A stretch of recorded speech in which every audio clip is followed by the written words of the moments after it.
Welcome to The Homeless Conservative, a show about principled politics for exhausted citizens. I'm your host, Blake Fisher, and I'm a political junkie so that you don't necessarily have to be. I also love to argue with people so that you don't necessarily have to argue with them, and that's what this episode is all about. I had a nice lady reach out to me last month named Katherine Makinney. She runs an organization called American POWs, and those POWs are not what you would generally think of, like, military members that are captured by an enemy country. No, she's talking about the January 6th rioters who have been prosecuted for their crimes, and she calls them prisoners of war, much like Donald Trump calls them hostages. I think that language is inflammatory and disrespectful, frankly, to members of the military who have actually been prisoners of war, of real wars. And I pushed back on the email. I just said, look, I don't think we're going to I don't think we're going to agree about almost anything that you're going to say. And I also believe that you're going to probably bring some lies onto my show. I'm going to push back on them. If you are willing to do that, let's have the conversation. And she was nice enough to do so. So we argued for 4 hours. I know that there's no way you wanted to listen to us argue for 4 hours. So I cut it back for a couple of reasons, just to be totally transparent. We recorded this in early July. A lot happened since then. You may remember that there was an assassination attempt on Donald Trump, that Joe Biden dropped out of the race. All this happened in the meantime since we had this conversation, because I knew I needed to edit it down. So I took out the chunks that talked about anything Biden versus Trump, because it just doesn't seem to matter anymore. And I tried to just focus the conversation on her stolen election narrative stuff that I thought was worth debunking, and her January 6th opinions. So that's what we talk about. The thing about January 6th is I think it's an important thing to talk about. I don't think we should just gloss over that it happened. I don't buy that it was... I can't get far enough to say that Donald Trump incited an insurrection that day, because the First Amendment covers all manner of sins, okay? And that's a good thing. I do not think that most people that showed up that day planned on being violent and violently overthrowing the Capitol. But this is how riots work. It only takes a couple bad actors to start something, and then the mob mentality kicks in, which is why if you think you might give in to the mob mentality, you shouldn't be in that situation. And she brings up over and over again in the conversation that, well, most people didn't do it. And I just think that's frankly as ridiculous as saying the Black Lives Matter riots were mostly peaceful. It doesn't really matter if 95% of the people that showed up there were peaceful. Most of the people that were at the Trump rally on January 6th did not break into the Capitol. They didn't go into the Capitol. They didn't even go into the grounds of the Capitol. They didn't break those perimeter fences. They stayed outside of that. Those people, I think, also believed lies. But you have to be a special level of tunnel vision filter bubble to not know that there were people there chanting "Hang Mike Pence," and that someone put up a gallows outside as they were chanting "Hang Mike Pence." She, my guest, has decided to willfully be ignorant of any facts that don't go along with her narrative that she wants to believe. And it's clear that most Republicans are in that boat with her. So I'm going to push back on it, and I'm not going to apologize for saying you have to bring facts. You have to bring evidence to claim that the election was stolen in 2020. And you can't move the goalpost back to, well, we've got to at least be suspicious of mail-in ballots because who knows how those could be manipulated, even though those are also very secure. And we can have that conversation. Happy to have the conversation about shoring up election integrity, because I want everyone in this country to believe that elections are fair. I want that to be the case. But the truth is, Democrats, for every election that they've lost in my lifetime, have complained that the election wasn't fair. Untrue. The same as Donald Trump claimed that it was stolen in 2020, and that was also not true. Both sides are doing this where they try to sow seeds of doubt in the electorate about it being fair so that they can, instead of just losing, instead of just admitting more people voted for the other guy, there's got to be something nefarious going on. This goes to Stacey Abrams in Georgia, claiming that, she didn't lose that election. She did.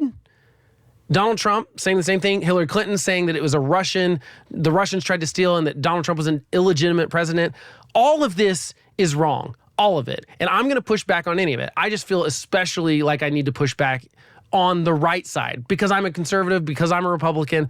I'm going to fight within my side because I think that that's where I can maybe change someone's mind. There's no chance I mean, first of all, you'll listen in this conversation. Katherine won't listen to me and my facts because she thinks I've been brainwashed by, I guess, the mainstream media or something, which is ridiculous because I read tons of sources on the right, on the left. I watched her documentary she sent me, but she won't watch the documentary I send her. You know, there's these situations where at some point you choose to be in a filter bubble. And I'm ranting now, so I'm sorry. But I think that the problem with trying to argue with, I want to say, these kind of people is that you can't get anywhere with it. And I think I proved this in the sense that this conversation went on for 4 hours, of which you're going to hear like an hour and a half of, and it goes nowhere. She's not going to believe that this election wasn't stolen. She's not going to believe they're not hostages and prisoners of war.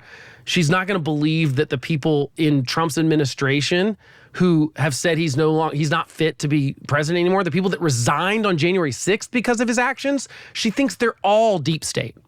Every explanation is it's a secret deep state of people, including Bill Barr, including John Bolton, including, just all these people that just ended up not liking Trump or disagreeing with him about the legality of certain things. And so you can't argue with that you can't argue with that. It's impossible to argue with someone that thinks that there's a secret cabal of people that are controlling everything. It's very hard to argue with them, even though you point out that the government is terrible at almost everything they do. And why would you rig an election for Joe Biden to win at the top of the ticket, but not get him the House and Senate too? These are just like some basic things that don't make any sense.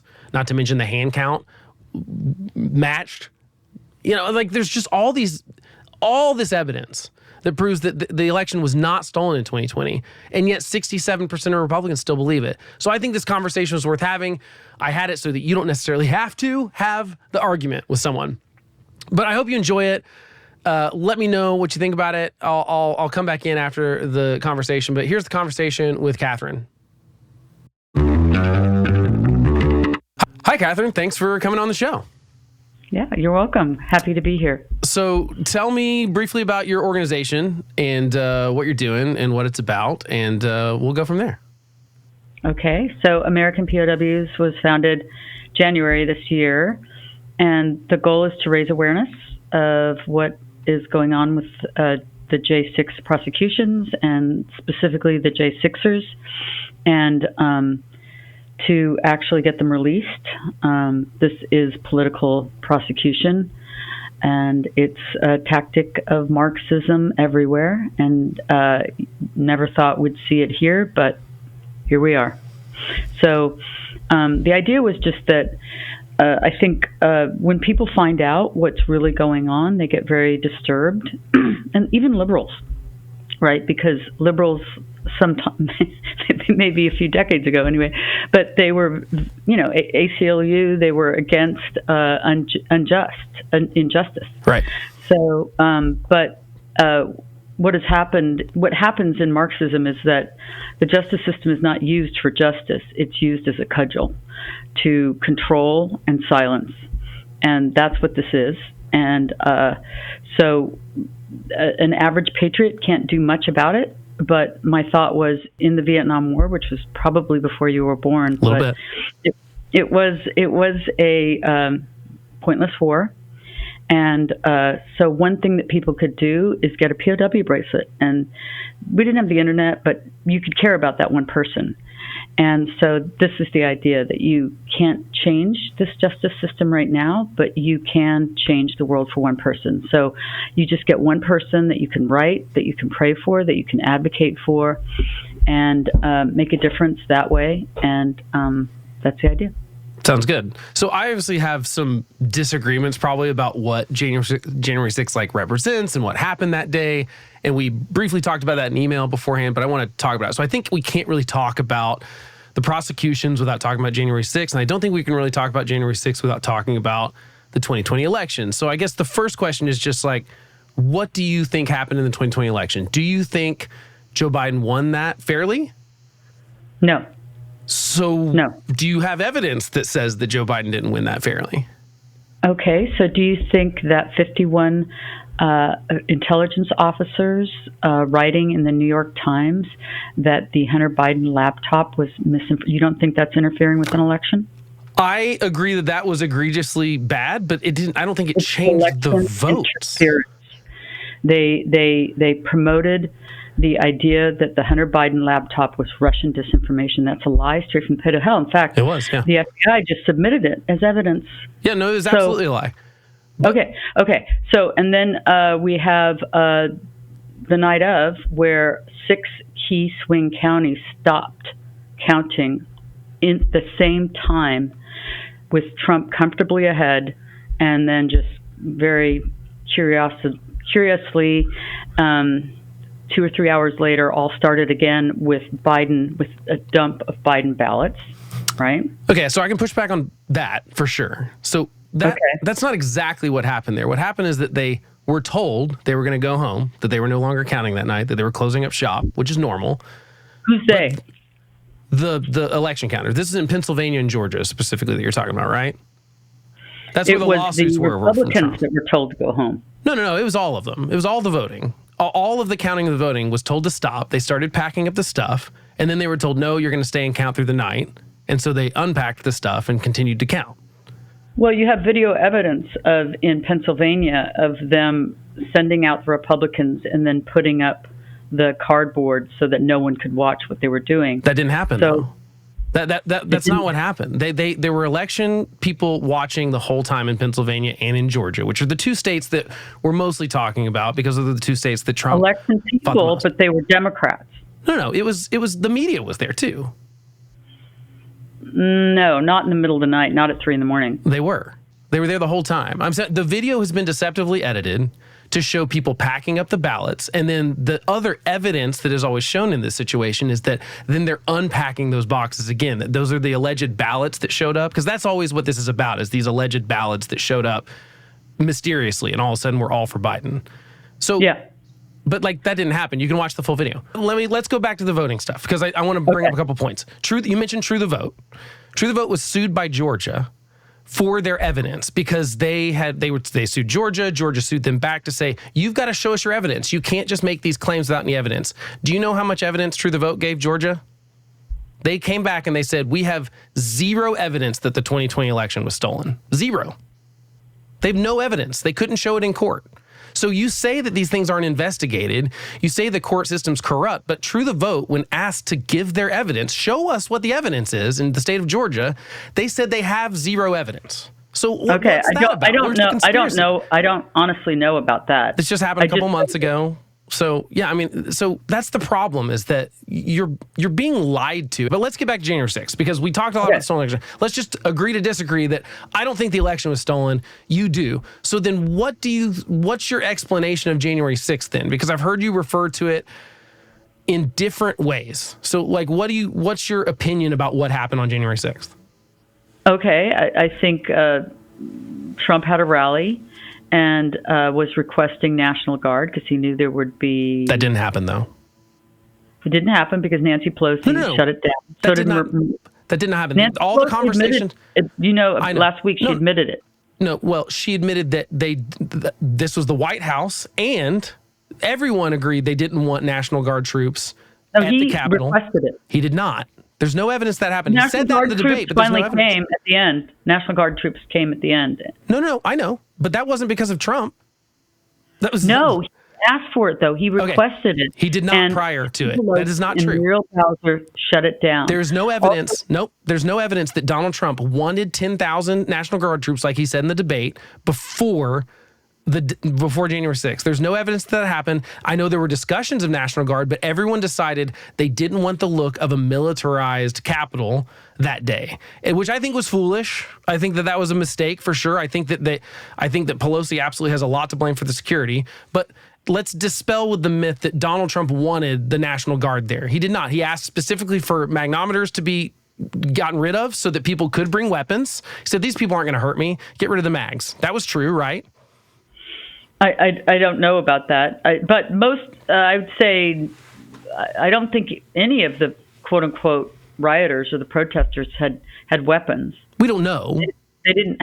Well, I have written 120 of the 240, and they did people have that weapons. I know their stories. They don't. The weapons were flagpoles. They were the shields of the police officers. We know that some of them had more than that. We know that some of them had guns. We know that some of them had like batons and metal gloves and things like that. The Capitol Police in the video you sent me. Oh, the police had guns. No. The Capitol Police, like at one point, found a gun on the ground, which was a civilian gun. It wasn't one of theirs, and they confiscated it. They didn't have it attached to a person. So there were guns. Well, none of I don't know about any guns. The weapons that the D.C. Circuit has been describing in these cases they're mostly blunt things, flagpoles and shields. Yeah. Okay. So you think there's a lack of security, right? Lack of security that was I think that was intentional. You know, if you looked at the documentary, the police were saying we were set up. Well, I think what they mean by that is that they were set up to fail in the sense that they didn't have more recruits there. And I agree, there should have been a bigger police presence. But why should there have been a bigger police presence? There should have been a bigger police presence because there were just so many people there. And the police were not well trained. They were breaking D.C. law by not warning protesters and throwing tear gas, rubber bullets. They were aggravating. And this went on for quite some time and then there was FBI in the crowd, such as Ray Epps. Ray Epps says there's no evidence that he was FBI. Over and over and over and over again, people have said there's no evidence he's FBI. This is... So Congress would have to be on it and the FBI. He used to work for the FBI, just FYI. When? Yeah, I'll send you articles. Yeah, he used to work for the FBI, just FYI. I'm sure that's just a coincidence.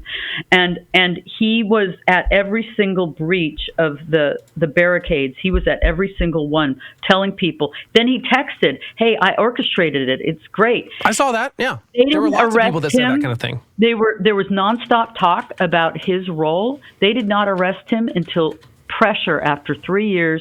He got to do a Zoom courtroom from Arizona, and he got 6 months probation. Okay, let's take away the Ray Epps stuff. We'll talk about that in a second. But I want to get back to the point. You think there was a lack of security, right? Clay Higgins. I don't know if you think Congress is also a bunch of yahoos, but anyway, Congressman Clay Higgins did an investigation, and he has evidence that there were at least 200 police officers in the Capitol. I don't know have you ever been to the Capitol? No.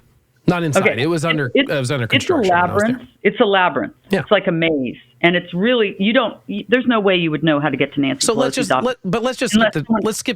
You think the FBI orchestrated the whole thing? There was not enough officers. The police were, for whatever reason, maybe because they felt overwhelmed, they were breaking law and being overly aggressive. They were not warning. That's the D.C. law, whether you like it or not. That's fine. Again, they were outnumbered thousands to one. They shot an unarmed 5'2", 110-pound woman to death, trying to break into the area where congressmen and senators were. She broke through windows, climbing through it. She was coming upon it. She wasn't. No, she was crawling through the window when she got shot. What if that was just FYI, if she'd been black and this had been Democrats, what do you think would have happened? Well, we don't have to play these games. I realize that there's this whole comparison between Black Lives Matter, and that's how we get to justify what happened on January 6th. I think both can be bad. Yeah, but the difference is, again, my premise is that unequal justice is no justice at all. There were people that were murdered in the 2020 riots. There were 1,500 police officers. One person.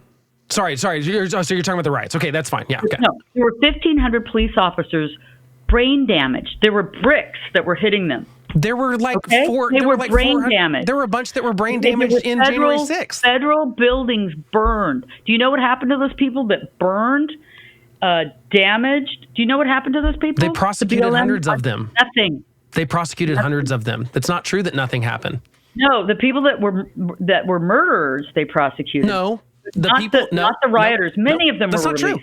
It's not true. 300 of them were federally. First of all, the federal government can't come in and bring charges on the people that rioted in Minnesota unless they attack a federal building. So in Portland, where they did attack a federal building, they charged like 300 people in that for assaulting officers, and they're in jail for it. So they did. The federal government obviously has complete control over prosecuting people at the Capitol. So there's going to be a discrepancy between those two numbers because the federal government can't prosecute people in Georgia or Alabama or just like Minneapolis, where we saw these kind of problems. The federal government it's not their job to come in. That's the local law enforcement. Some of them did choose. Some of them I think did bad prosecute. And the local law enforcement, I can speak to LA. They were not. Yeah, that's fine. Yeah, California, you're right. They. Why do you think there's such a problem now in all of those jurisdictions hiring police officers? Oh, we can talk all about that for sure. But I'm talking about January 6th. You think that there weren't enough police, and you think that was on purpose. There were not enough police. There were too many people. Okay, and then when you have police officers firing into a crowd. And you firing at one person. If you're talking about the actual live round that killed, what's her name? Ashley, why did I just forget her last name? No, well, before that. Yeah. How it started was there were barricades, and they were firing rubber bullets and throwing tear gas. First of all, they did not do that till they broke through 3 different barricades. Right? No. Yes, they started The first barricade was on the perimeter. They got through that fence first. Then they got through a second fence at the stairs. Then they were overwhelming that third barricade when they started doing tear gas. The documentary that you sent me has all this stuff. I'm using your source. No, then you would have seen that guy with the hole in his cheek. Yeah, that's fine. Before they threw tear gas, he had a rubber bullet shot at him. So here's my question to you. What would you have done if that was a mob of black people? Would you have said that they shouldn't do anything? My point is, I think there's a significant difference, and I definitely sense some racism in it when it's like, oh, it's okay for our people to break through into the Capitol. They broke into the Capitol. Do you disagree that happened? Okay, this has happened. This has happened before in Wisconsin. They broke into the Capitol in 2011 and actually sat there and refused to leave for 3 days. You know what happened to those people? That's not the federal government. So compare apples to apples. I agree. I think if you break into the Capitol, you should be prosecuted for any crimes that you committed doing so. Yeah, I'm pretty smash sure a window. The left has broken into the federal Capitol many times. Nothing's happened. Who has broken into? Yeah. I think just recently there was there was a leftist mob of thousands of people that broke into the Capitol and not claimed thousands of they people, wanted to hang Mike Pence. No, well, they didn't have any weapons. They did not have any weapons. They had flagpoles and you don't need a weapon to hang a guy. You don't need a weapon. They were didn't chanting have any rope. Why were they chanting "Hang Mike Pence" if they didn't mean it? Did they mean it or did they not? They did not. So why are they shouting it? Because they were angry.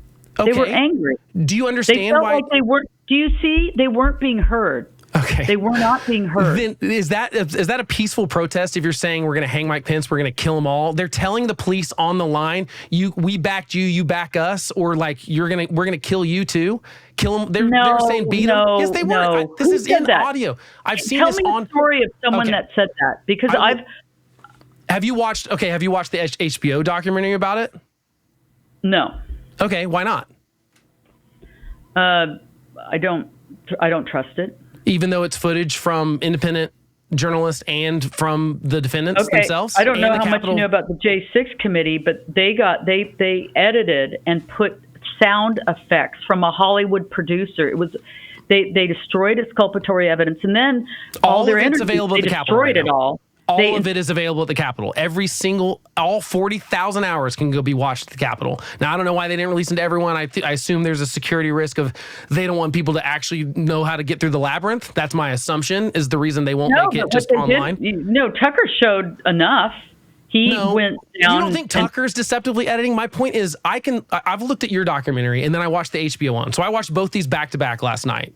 Because I was like, I'll watch them both. I'm happy to watch something that I think was probably going to be deceptively edited. There was parts in your documentary that are clearly shown from more angles, the exact same events. For example, your thing says they're in the Senate chamber with no police officers. That's not true. There were police officers in there. You're right. They were overwhelmed. And at some point they decided we are better off trying to ask these people to leave peacefully and not because it's one guy versus 30. He can't take out 30 guys. I think that's a perfectly reasonable crowd at that point once they broke in, because they kept pushing the police back. They pushed them into the building, and at that point they're just trying to babysit people and make sure they don't kill anyone, essentially, and they're trying to de-escalate. They were actually giving them tours. You can see they weren't giving them tours. They were following them around. Yes, they were following them around. There's a huge difference between giving them a tour and following them around. I will show you around, and he took Jacob Chansley around. That's the footage that Tucker showed, where he's being led around. Now, because they're trying to de-escalate the situation so they don't get murdered. Do you understand what that situation would be like if you were alone with a group of angry people that are shouting violent rhetoric? They weren't alone.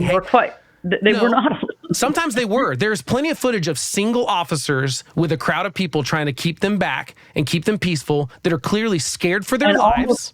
All the tapes I see, particularly inside the Capitol, where they said, go back. The crowd. You are being lied to. Watch the HBO one and tell me how it's not deceptively edited. There is footage after footage after footage of single cops or two cops trying to push back an entire mob and trying to get them to.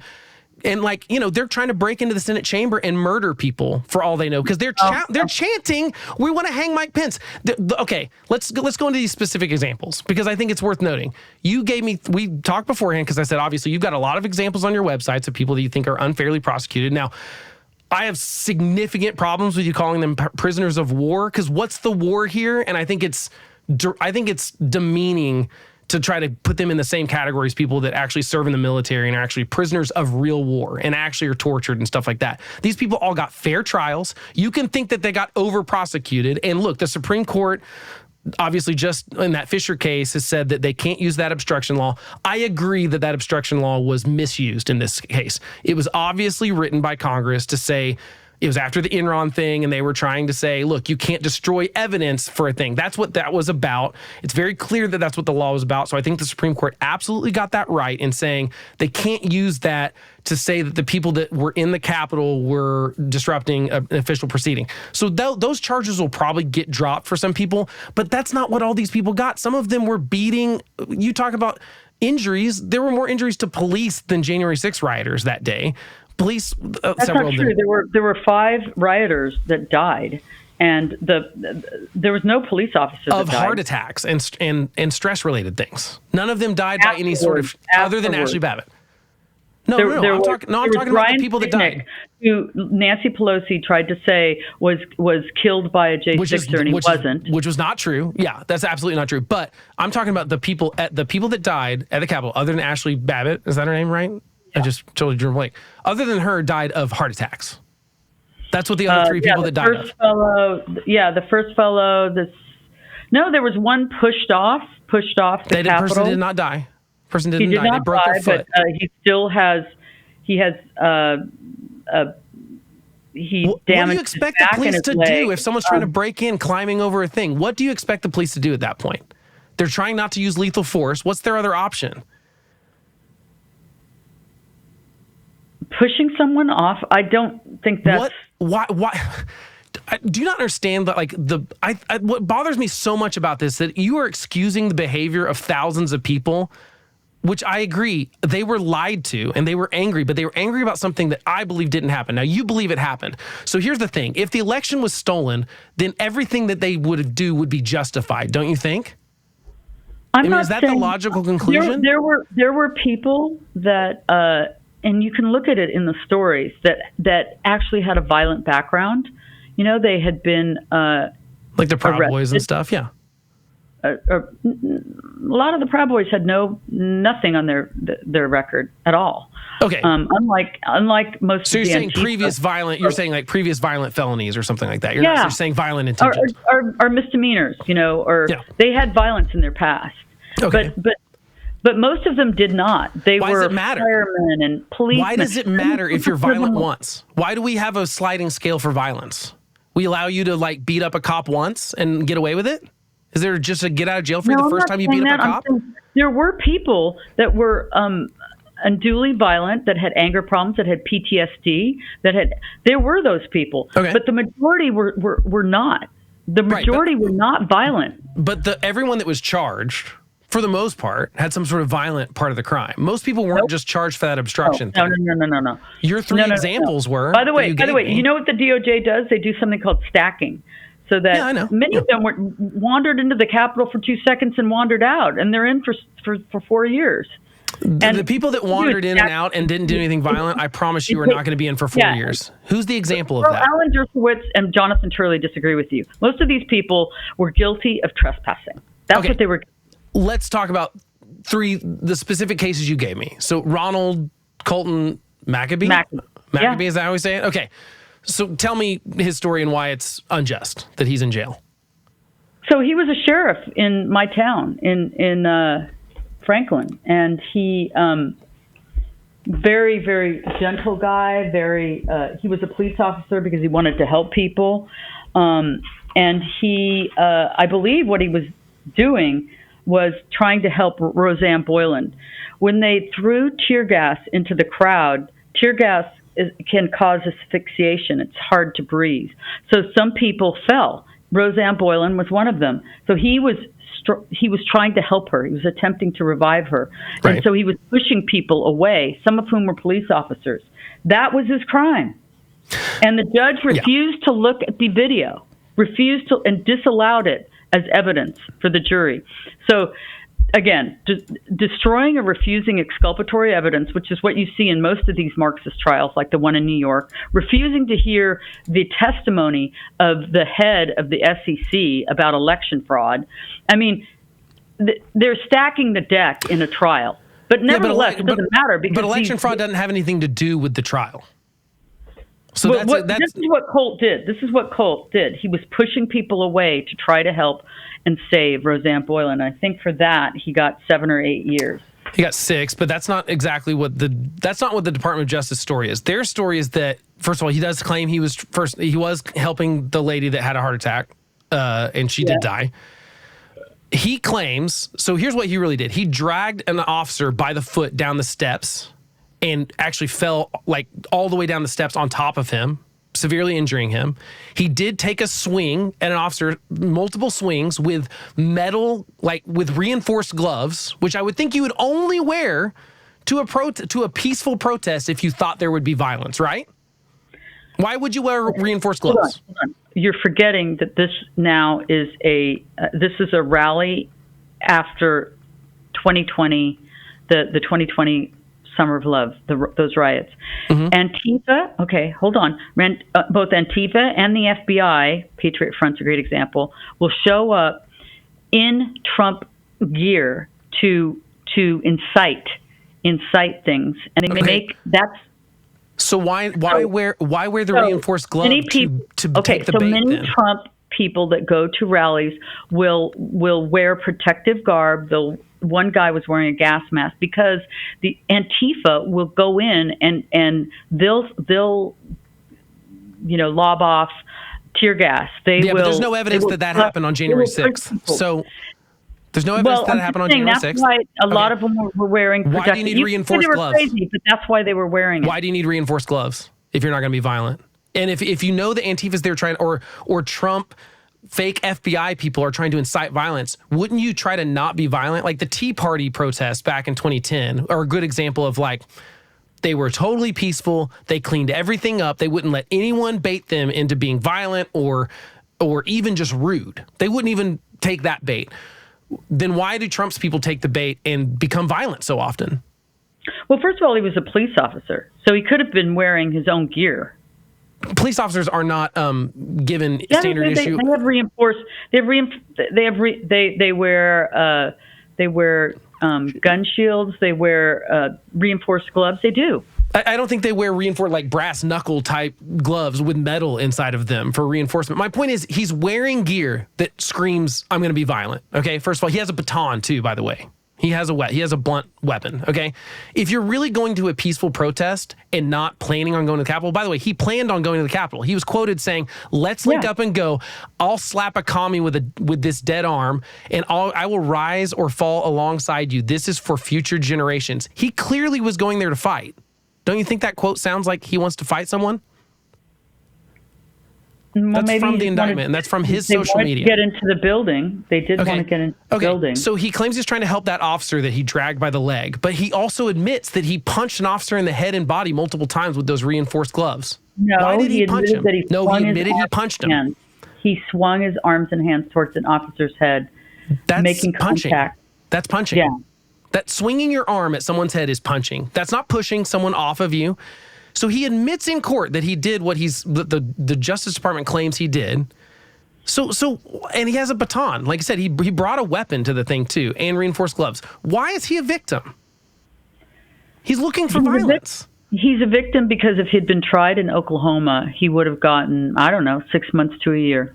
Why shouldn't we take it very seriously when someone tries to break into the Capitol and violently attacks police officers trying to protect it? And for all they know, the crowd is chanting, "Hang Mike Pence, we're going to kill these people." And they're trying to do their job to protect the people behind the doors. I haven't seen that. I've watched. You've never heard someone scream, the crowd chanting, "Hang Mike Pence"? I don't doubt that some people, because I've read, I know the stories. It was not one person yelling that kind of thing because they were hyped up. But the majority of the people were not saying that. My point is, I don't care what the majority did. There were people looking for violence there. Just like Black Lives Matter were mostly peaceful too, and that's a ridiculous notion to say they were mostly peaceful when people were burning down buildings. Yeah, that's a small percentage of the people that showed up for the protest. I 100% agree with you that the tens of thousands of people that were out there, most of them were outside the whole time. Most of them never made it in the Capitol. Most of them never had plans to break into the Capitol. I'm not talking about those people. I'm talking about the people that either planned on breaking into the Capitol or they got caught up in the mob, which is what happens with mobs and riots. People do things they wouldn't otherwise. If you show up with weapons and if you have a helmet and riot gear and you're just there for a peaceful protest, I don't believe you when you say you had no plans on getting violent. And my point is, there were violent people. You're accusing me and other people of paying attention to the mainstream media because they lie to us, but you've never seen the video of people with a gallows out in the protest that were chanting, "Hang Mike Pence"? You've never seen that? No. Okay, then I really strongly suggest you watch the HBO documentary. This is not doctored footage. I will watch it. It happened that day. And my point is, if you can't look at the whole story, you're never going to have a good opinion of it. The difference between us is I'm conceding that there were people like that. Most of those people probably did have either PTSD or violence in their background, but 95% of them did not. Okay, they had nothing in their background. I'm totally with you on 95% of the people. I'm saying the 1,000 or so people that have been prosecuted or are in the process of being charged. You think none of them were violent? No, most of them were like.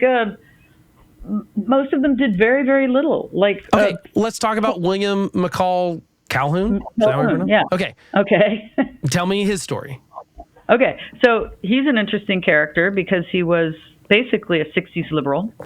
Became a civil rights attorney because he wanted to help people that were being abused by the system. He was the grandson, I believe, of a vice president or great grandson of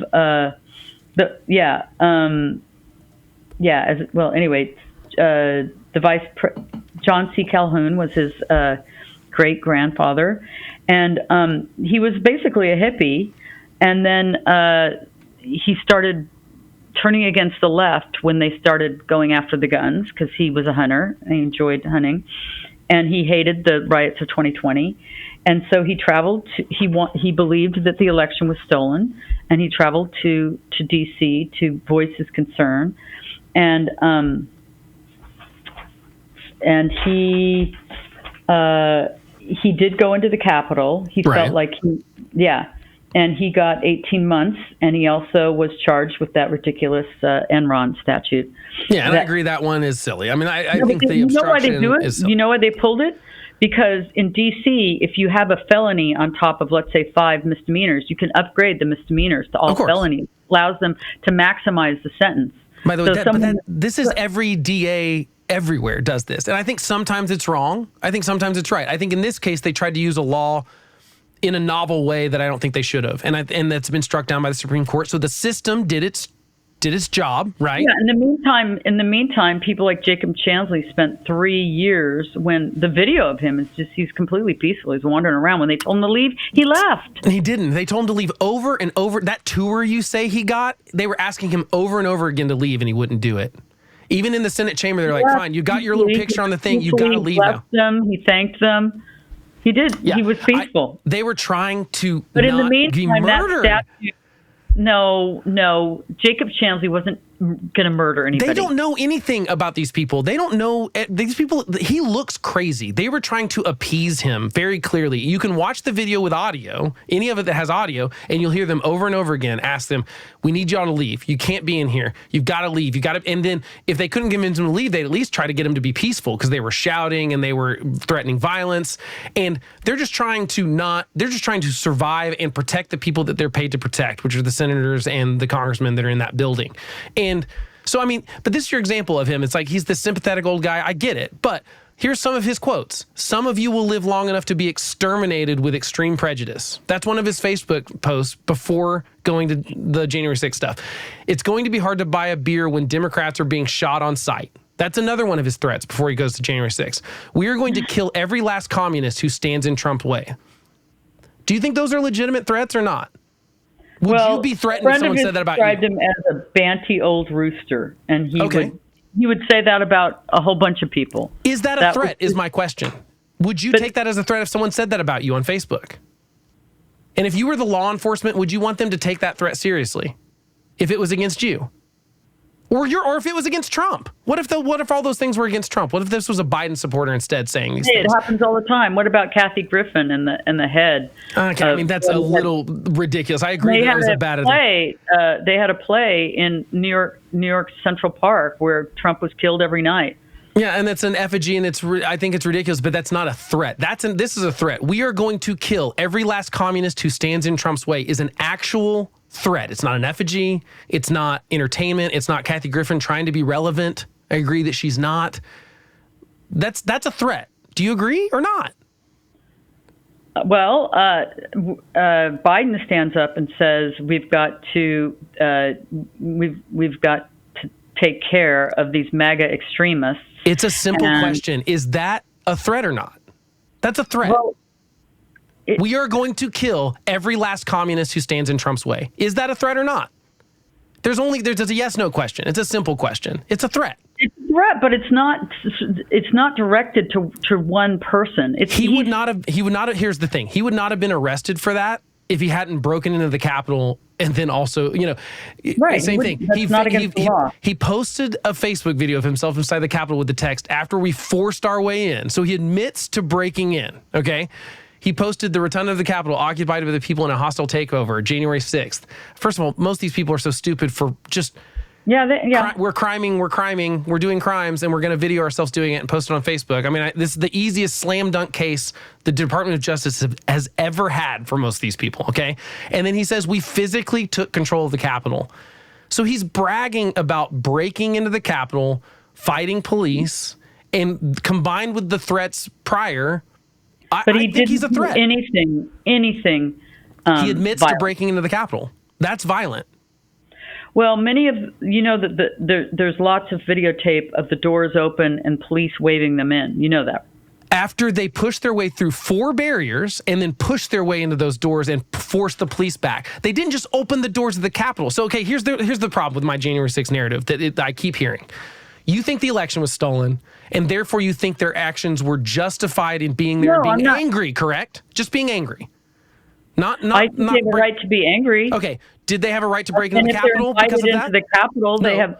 Did they have a right to break through the first 3 barriers? Like they were invited in. Did they have a right, because the election was stolen, to break through the first 3 barriers and plan on breaking into the Capitol? No. Okay. So then why is it a problem that we're prosecuting them for doing the thing that you said that they shouldn't have done? It's because generally trespassing, again, if we went to an Oklahoma jurisdiction, and there is climbing over the fence. Of if any of these people were tried in their own hometown, it would be they might get 6 months probation. I disagree that if the police told you at 3 different barriers to get back and you didn't, and then you broke through those 3 barriers, and then you broke into a federal building or a state building with the police still in there telling you to get out, and you disobeyed over and over and over and over and over and over again, you'd be arrested and prosecuted. No, you'd be more than that if you violently attacked the police to get into the building in the first place. That is trespassing. And in Oklahoma, you'd probably get maybe 6 months. It would be a misdemeanor, and you'd get 6 months, probably probation. Probably wouldn't get any time. It's different. It's the capital of our country that a bunch of lunatics broke into violently and were threatening to murder people. The last guy you talked about, let's just skip to the good part. He said, Vincent Gillespie, which is the other one you sent me, he pushes his way through the crowd to get up to that. And this is on the lower West Terrace. So this is the video where you see the police all crammed into the little corridor. It's a tiny little hallway. And the protesters, he takes a shield from them. What's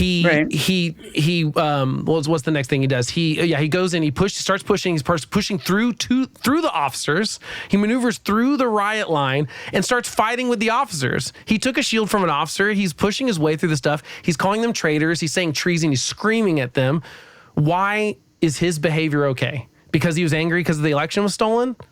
Or was it the FBI that set this whole thing up? That's my point, is that you're giving no one agency. Sounds like he had the agency to push his way through the crowd. He didn't need an FBI agent. He didn't. I'm not arguing he didn't push his way through the crowd.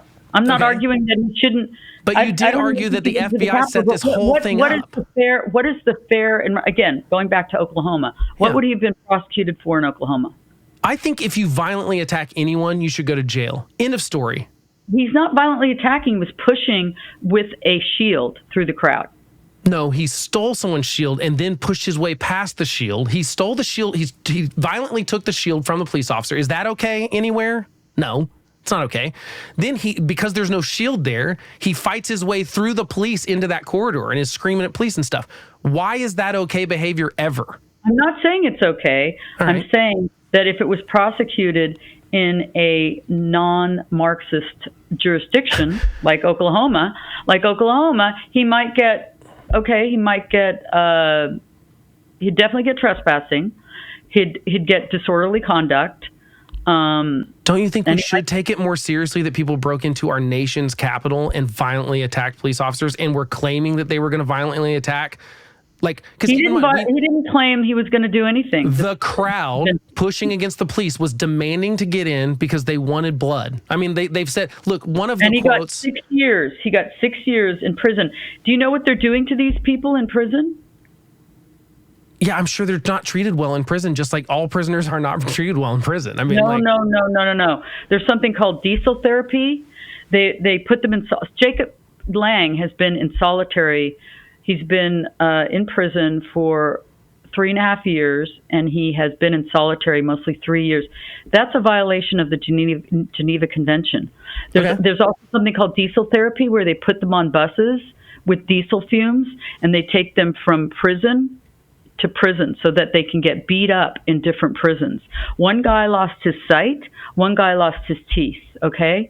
Yeah, right? I don't think that should happen in prisons, but that's not what I'm talking about. I am talking about the prosecution of these people. They should be in jail. Is what they are being over prosecuted, over imprisoned, and then tortured. And do you think that's right? I think the prosecution should be thrown the book at every single person that broke into that Capitol and was violent, because we got to prevent it from happening again. What is the measure? If we just slap all these people on the wrist and say, you get probation, every one of you, doesn't that just excuse it to happen the next election on either side? Well, that's what they did with Antifa, and yes, they are doing it. Every time they're called out, they do it over and over and over. In fact, you see the same faces in a lot of them. The federal government absolutely did prosecute Antifa members that broke into federal places where they could charge crimes. Antifa did not break into the Capitol. So I'm not talking about Antifa. I think Antifa is bad. I think that they should be more prosecuted than they are by local DAs, and they're not being. But that's not the discussion we're having right now. I'm saying, how do we prevent people from breaking into the Capitol again? There was a Hamas protest at the Capitol, and they were assaulting didn't break police. Into it? Yeah. They didn't even get over the barrier, did they? And they a large, oh yeah. But, they that's broke okay. into the Capitol? You're saying there was a pro-Palestinian protest that broke into the Capitol and violently attacked police officers? No. Yes, it was outside. No, it was on the rotunda. Yes. It was outside. And they spray painted statues. Also illegal. They should have arrested people. They didn't. I agree with that. But they didn't violently attack police. Unequal scales of justice. Those are two different things. Those are two totally different crimes. A protest that gets out of the way and they're spray painting monuments is different than one. Police officers. officers. They hit one police officer, and they had that guy. And you're right, they didn't charge him. It was one guy. They didn't charge him. They should have. They actually, it wasn't that they didn't charge him. That they couldn't capture him. Justice this is not justice. You've got to understand this. Look, I want those people. This is about Biden declared war on MAGA. Anybody that supports Trump, he will gladly take away your law license, your doctor's license. I mean, Biden was not in charge on January 6th. Donald Trump was the president on January 6th, and he did nothing to stop. But most of these prosecutions have happened under Biden. Okay, well, let's look at this. Biden has someone from the DOJ go to New York to prosecute that, as you admitted, that ridiculous legal case. And the guy was going to probably actually no, Mercer's probably going to put him in prison. But I doubt it. I doubt it. I doubt Trump spends a day in jail. I doubt it. Not now, because the Supreme Court, basically, Thomas said, do not do this.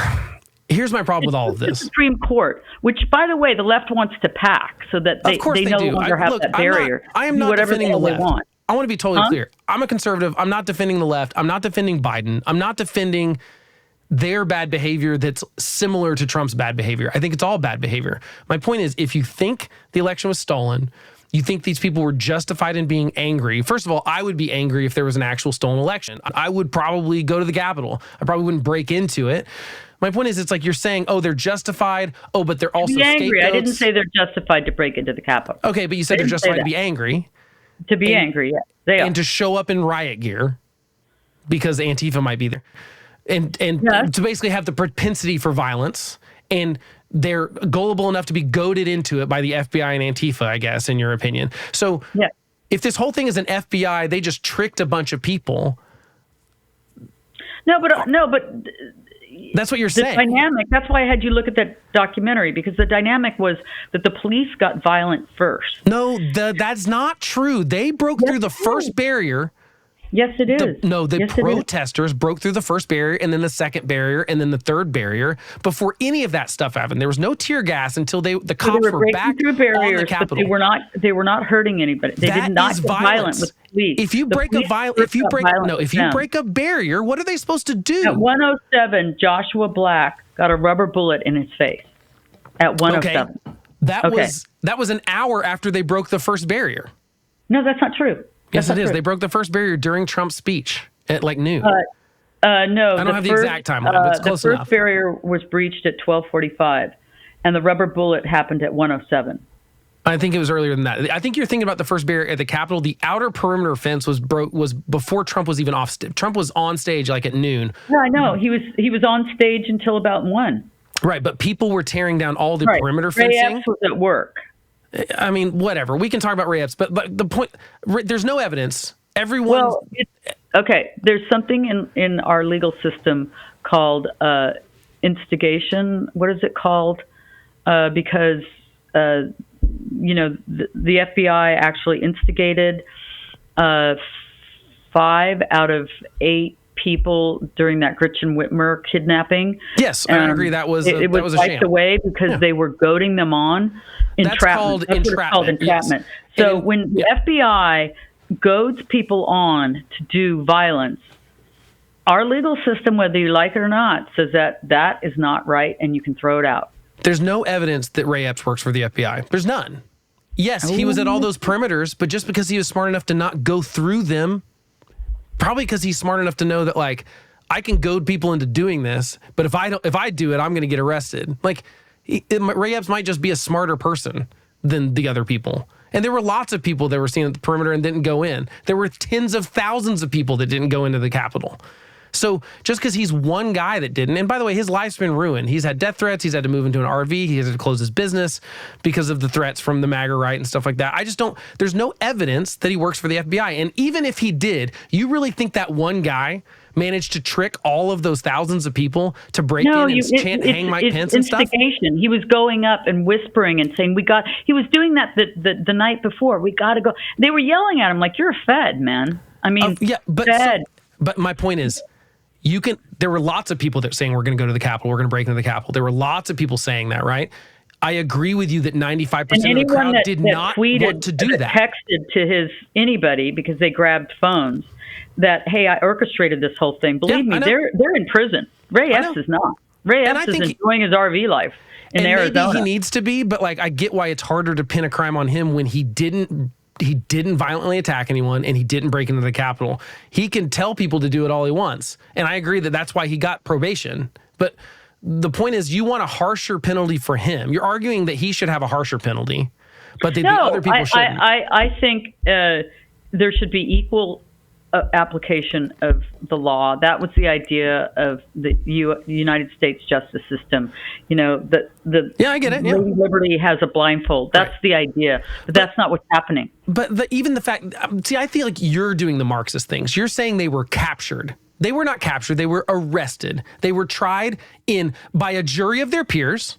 My point is that there is not an analogy on the left for people that violently broke into the Capitol and were calling for people. One guy in the, I can't find that note, but I had one thing where like on the video, they're saying, it was about Pelosi. It was the people that broke in with the guy with the horns or whatever, and someone else who broke in there, and they were saying, I cannot find the note now. Of course, I can't find it, but basically, so I don't have the exact quote, but they said something about like, "Oh, Pelosi's not in there. Good thing, because we would have torn her to pieces."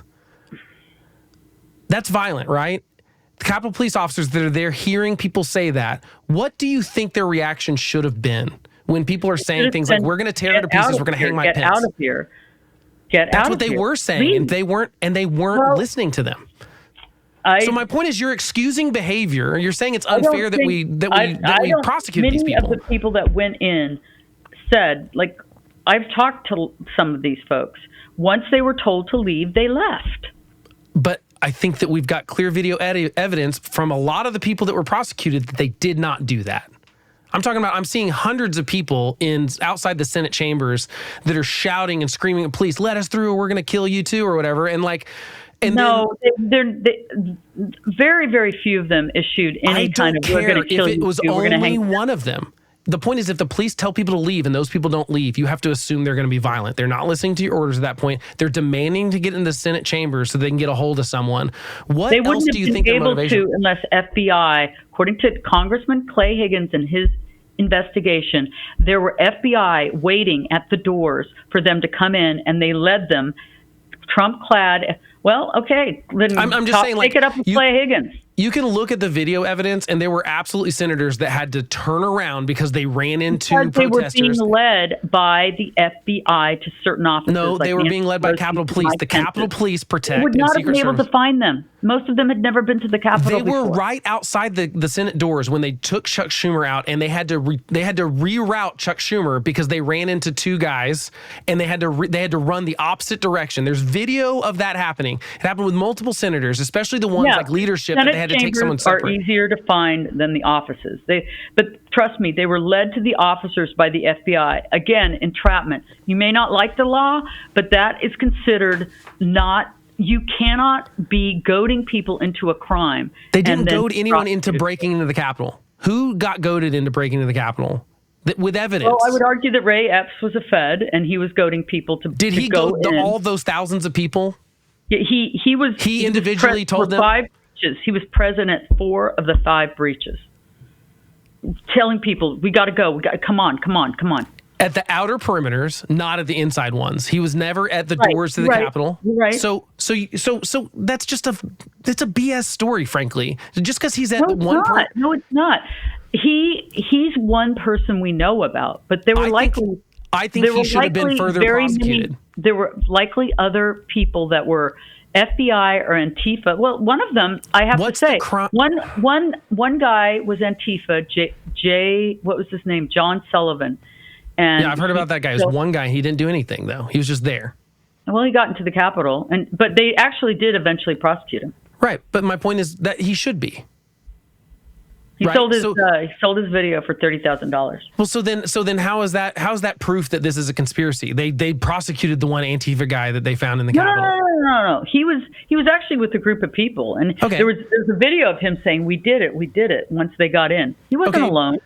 He wasn't alone. My point is, you take these little pieces of information and you make it explain everything. Ray Epps orchestrated this whole thing. It's crazy to say that. You've got to understand that. He orchestrated the breach on the barricades. He did, I believe. Well, he said he did.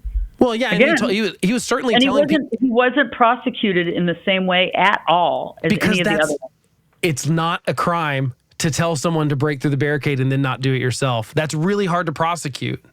Because it's the same thing with Trump. People trying to say Trump incited it. I certainly think Trump encouraged it. I do not think there's a level where he could be prosecuted for such a thing because he did not tell people to go break into the Capitol and try to hang Mike Pence. Go peacefully and patriotically. Right. At about 1:30, he tweeted and he said, "We want to be peaceful." It wasn't 1:30. It was 2:30. He tweeted something else and said, "Please obey the police officers." So he was never encouraging any violence. No, it was first. The timeline. Your timeline is wrong. At 1:49, they declared it a riot. Trump didn't do anything until 4:17 p.m. That's not true. What happened was he tweeted and Twitter shadow banned it. He tweeted that the election was stolen, and he was like, "Be peaceful." He was like, "Don't." He doesn't have any power. He was tweeting, but he had no power over the fact. The president of the United States could get on TV at any point. Please respect the law. Okay. Please respect the law. That's BS. Just he was doing nothing. Twitter took it down. Why did he not call the National Guard? Tell you something, by the way. Why did he not call the National Guard? Because he wanted it to happen. Yes, he could. No, it was in the purview of the mayor, and they asked for the National Guard, and it took hours over the Capitol Police. No, it took hours. Once they declared a riot, they asked for the National Guard. They did not get it for hours. It was after 6 p.m. Steve Son, the chief of the police, went up the chain of command and asked for reinforcement, and he didn't get it for 70 minutes. This was a setup. Trump. That's not true. Trump could have sent the National Guard immediately. Pittman, which was his boss, knew that there was the number of people, and she held back that intelligence. She was rewarded very handsomely, though, with a mid-six-figure job that didn't require much at UC Berkeley. Do you think Trump could have gotten on TV at 1:50 p.m. after they declared it a riot and said, "Everyone leave the Capitol right now"? How is he going to get on TV? He's the freaking president of the United States. You don't think he can get on every channel at one time if he wanted to? Well, yeah, but give me a break. By the way, the people in the Capitol weren't watching TV. I don't care. That would have spread. I don't care for a second. He could put it on anything. I don't believe. I just think you're absolving Trump of his responsibility here. Trump liked what was going on at the Capitol. Is the truth. Every hour he was tweeting. He tweeted twice. Both times claimed that we understand you're angry because this election was stolen from us, which is a lie. I know you disagree with me. I know that's a lie. He knew that was a lie. It's been a lie the whole time. You can believe otherwise, but you've given me no evidence that the election was stolen. I'm happy to send you lots of evidence. Send it to me, and I will send it back to me. I'll do a whole episode on it where I debunk it. But listen, the point is, Trump could have stopped it. At 1:49, he could have stopped it before it was declared a riot. The second they broke through the first perimeter fence, I guarantee he could have gotten word about that. I guarantee he could have tweeted, Facebook, because if he didn't have the part about the election was stolen, Twitter wouldn't have taken it down. Twitter took it down because he was lying in the post. Now, I know you disagree that it's a lie, but he was saying stuff with no evidence. If he would have tweeted, "Everyone leave the Capitol, this is not what I wanted, I do not want you to be violent," it would have stopped. He had the power to stop it because these people eat out of his hand. Yeah, Twitter wasn't he says taking anything down about mostly peaceful protests in 2020. That was all fine. I'm not talking about Black Lives Matter. I'm talking about Donald Trump had the ability to stop that riot from happening and chose not to because he liked that it was happening. I don't know about that. I don't know that he had the power to do that. You're not paying any attention. He's the president of the United States, and he got requested the National Guard. Mike Pence essentially had to order the National Guard to go. Trump didn't do it, which honestly is a constitutional problem too, by the way. But Mike Pence, by all accounts of everyone that was in the Capitol, the senators, his staff, the Secret Service, the administration around Donald Trump that knew this was a problem and were begging him to do something, and he did nothing. He watched it on TV. What is your excuse for that? Oh, I think he did what he thought would be most effective. You mean nothing? No, he tweeted more. He said they had to beg him to get on TV and say they had to beg him to record that statement. He left the days at about a little after 1. An hour into it, he retweeted, "Please respect the law." Then at 2:24, he said, "Please respect the law, but the election was stolen." Right? Keep fighting. Huh? What were those actual tweets? The full thing, not just "please respect the law." He also said he kept in every tweet. He mentioned that the election was stolen, and you have a right to be angry. Essentially, I don't remember the exact quotes. I'll pull them up if I need to, but. Yeah, the point and is, then so he did it at 2:12. nothing. He did it 2:24, and yeah. I'm And just then saying, like later he could have on, absolutely stopped that, and he chose not to because he liked what was happening. And if you're correct, and he's correct that the election was actually stolen, I think people would have a right to be angry. The point is, there's been no evidence that actually happened. He chose to let the violence happen, and he called Mike Pence out specifically in his speech that Mike Pence didn't have the courage to do what was necessary, blah, blah, blah. I think, obviously, inciting the violence against potentially Mike Pence, the people that are looking for him, looking for Pelosi, looking for leadership. You even see it in the video that you linked, and I saw it in the other stuff too, where those people come in and they start rifling through papers, and for a second, they're so stupid they can't figure out that Ted Cruz is on their side, and they were turning on Ted Cruz too, because they were like, oh, he was going to sell us out, blah, blah, blah. And then someone has to point out to him that, like, no, you're reading that wrong. He was going to, try to stop the count and stuff and do what he said he was going to do. Those people are responsible for what happened, but Donald Trump is ultimately responsible for this. I don't agree. He was in a safe room. He was getting reports. In a safe room. He tweeted. He started out saying, "Go peacefully and patriotically." That was in and the then speech. He tweeted twice after that, and then he came out at the end, right at about 4, and said, and made, please stop. Okay, so what about the line, "We fight like hell, and if you don't fight like hell, you're not going to have country anymore"? I realize that when people say fight, I'm not saying he's inciting violence, but he's not calling violence. When did he tweet that? He said it in his speech. In his speech, okay. And I'm not saying, and I agree, that is it's not your speech that both the left and the right uses. We're going to fight for we're going to fight for your rights. We're going to fight for women's rights. We're going to fight.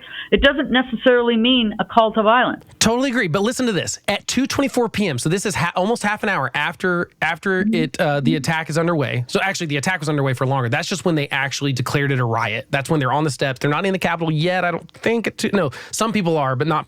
Anyway, the point is, he tweets, "Mike Pence didn't have the courage to do what should have been done to protect our country and our Constitution, giving states a chance to certify a corrected set of facts, not the fraudulent or inaccurate ones which they were asked to previously certify. USA demands the truth." That is his first communication when he knows there's a riot at the Capitol. How do you justify that? Yes, it is at 2:24 p.m. He tweeted at 2:13. He tweeted at 2:13. He said, "Please respect the law." I'll get the exact. Okay, that's fine. Okay, so 2:24, he says that. Okay, so, but why not say leave the Capitol? Breaking into the Capitol is not what I wanted. And by the way, the excuse that they didn't see it, that's not true. People all over, there's video of people seeing the tweet about him saying the stuff about Mike Pence and spreading it.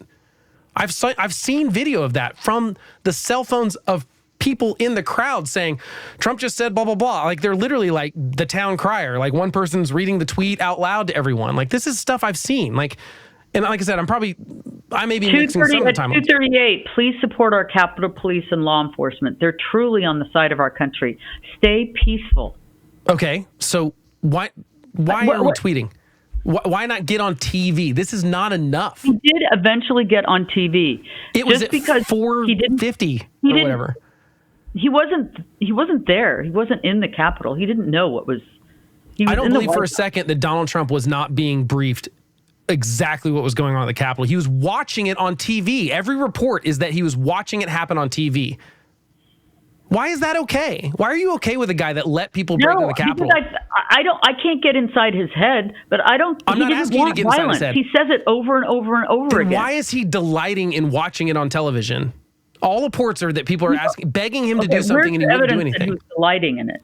All his administration were begging him. People quit that day because he wouldn't do his job. There were people that resigned that very day because they said, "I will not work for this guy."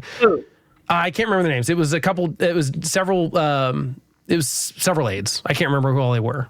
I don't have the names, but I know multiple people quit that day. They resigned because they said, I'm not going to be a part of this. They resigned during it. They just resigned after it. And their story, again, if you think they're deep state, then Trump is a terrible president because he just hires the deep state. So your argument doesn't work because it's either, okay, all those 40 people are deep state, so he's bad at the job then. What's the difference?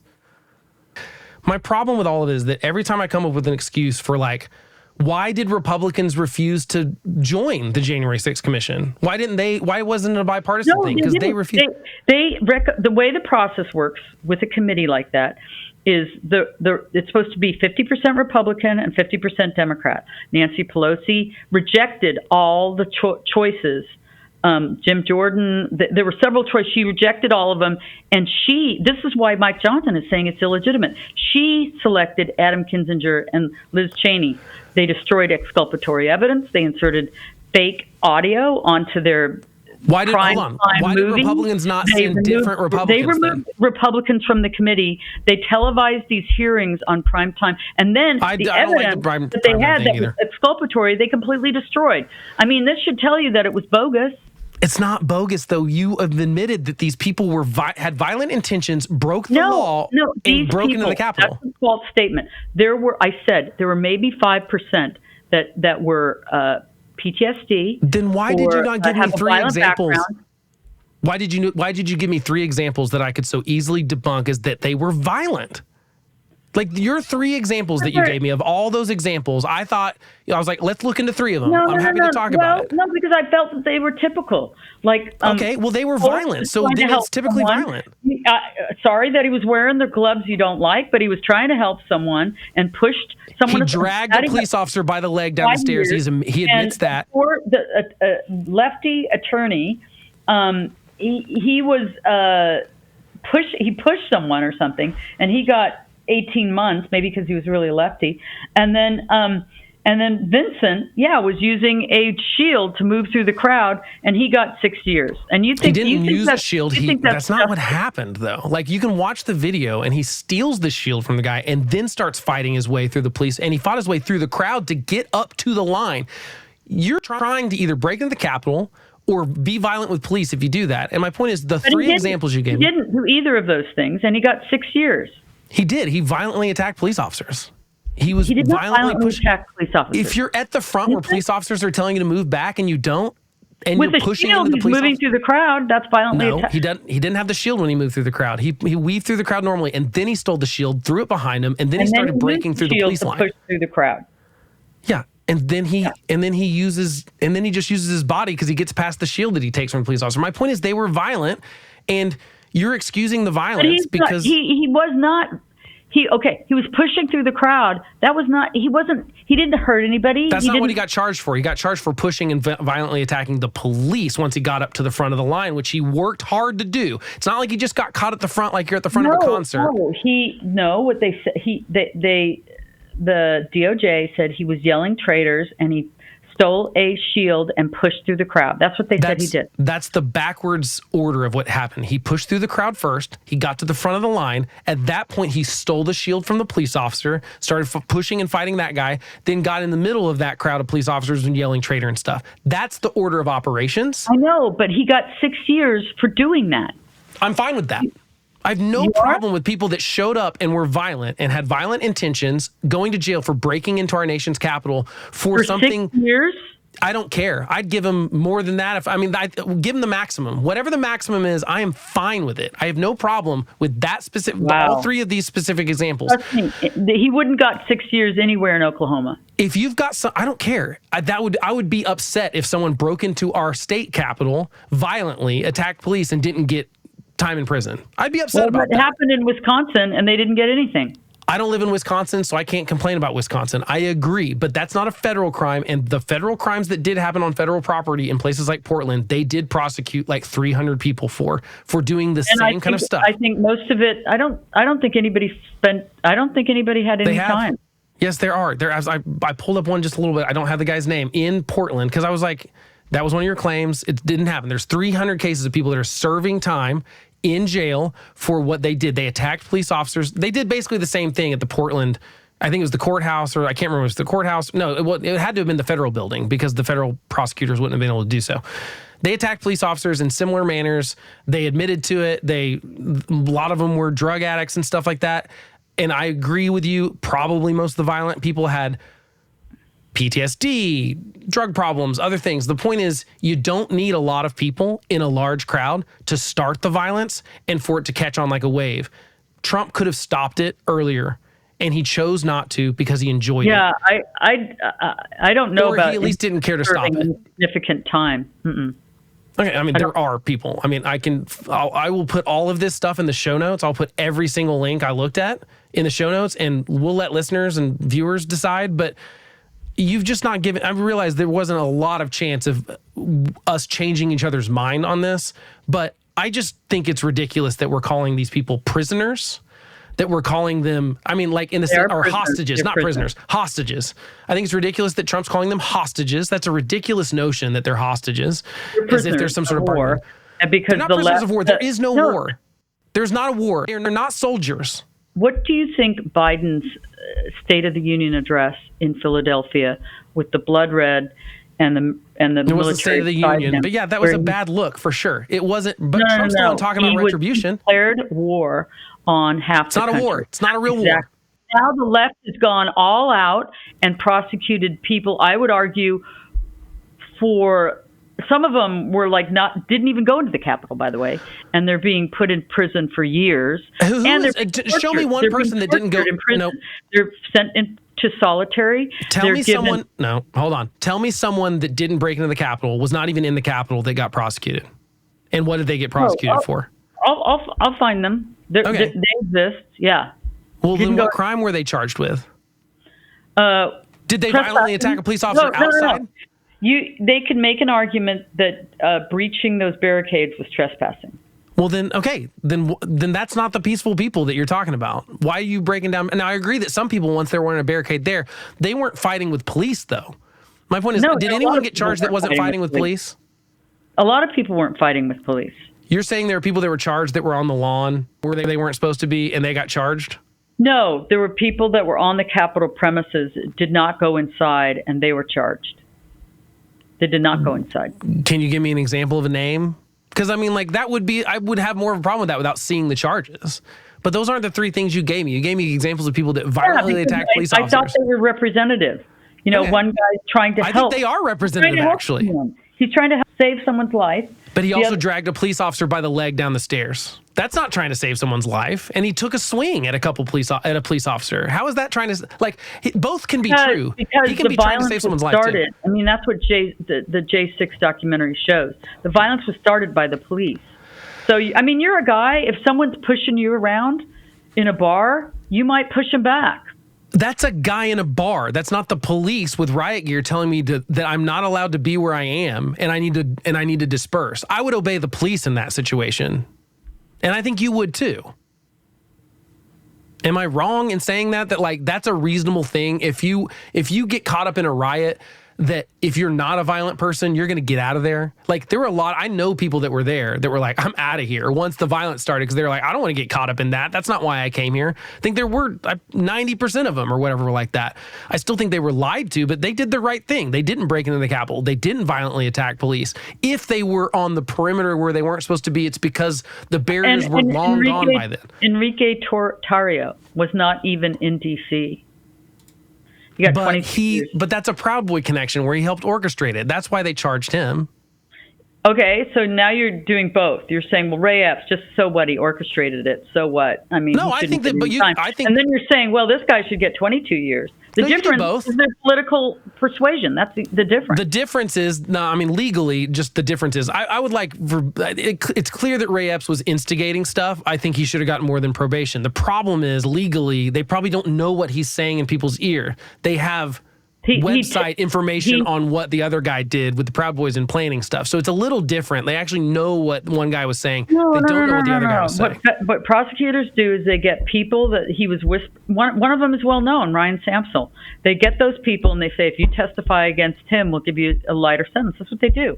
And they didn't do that because Epps was one of them.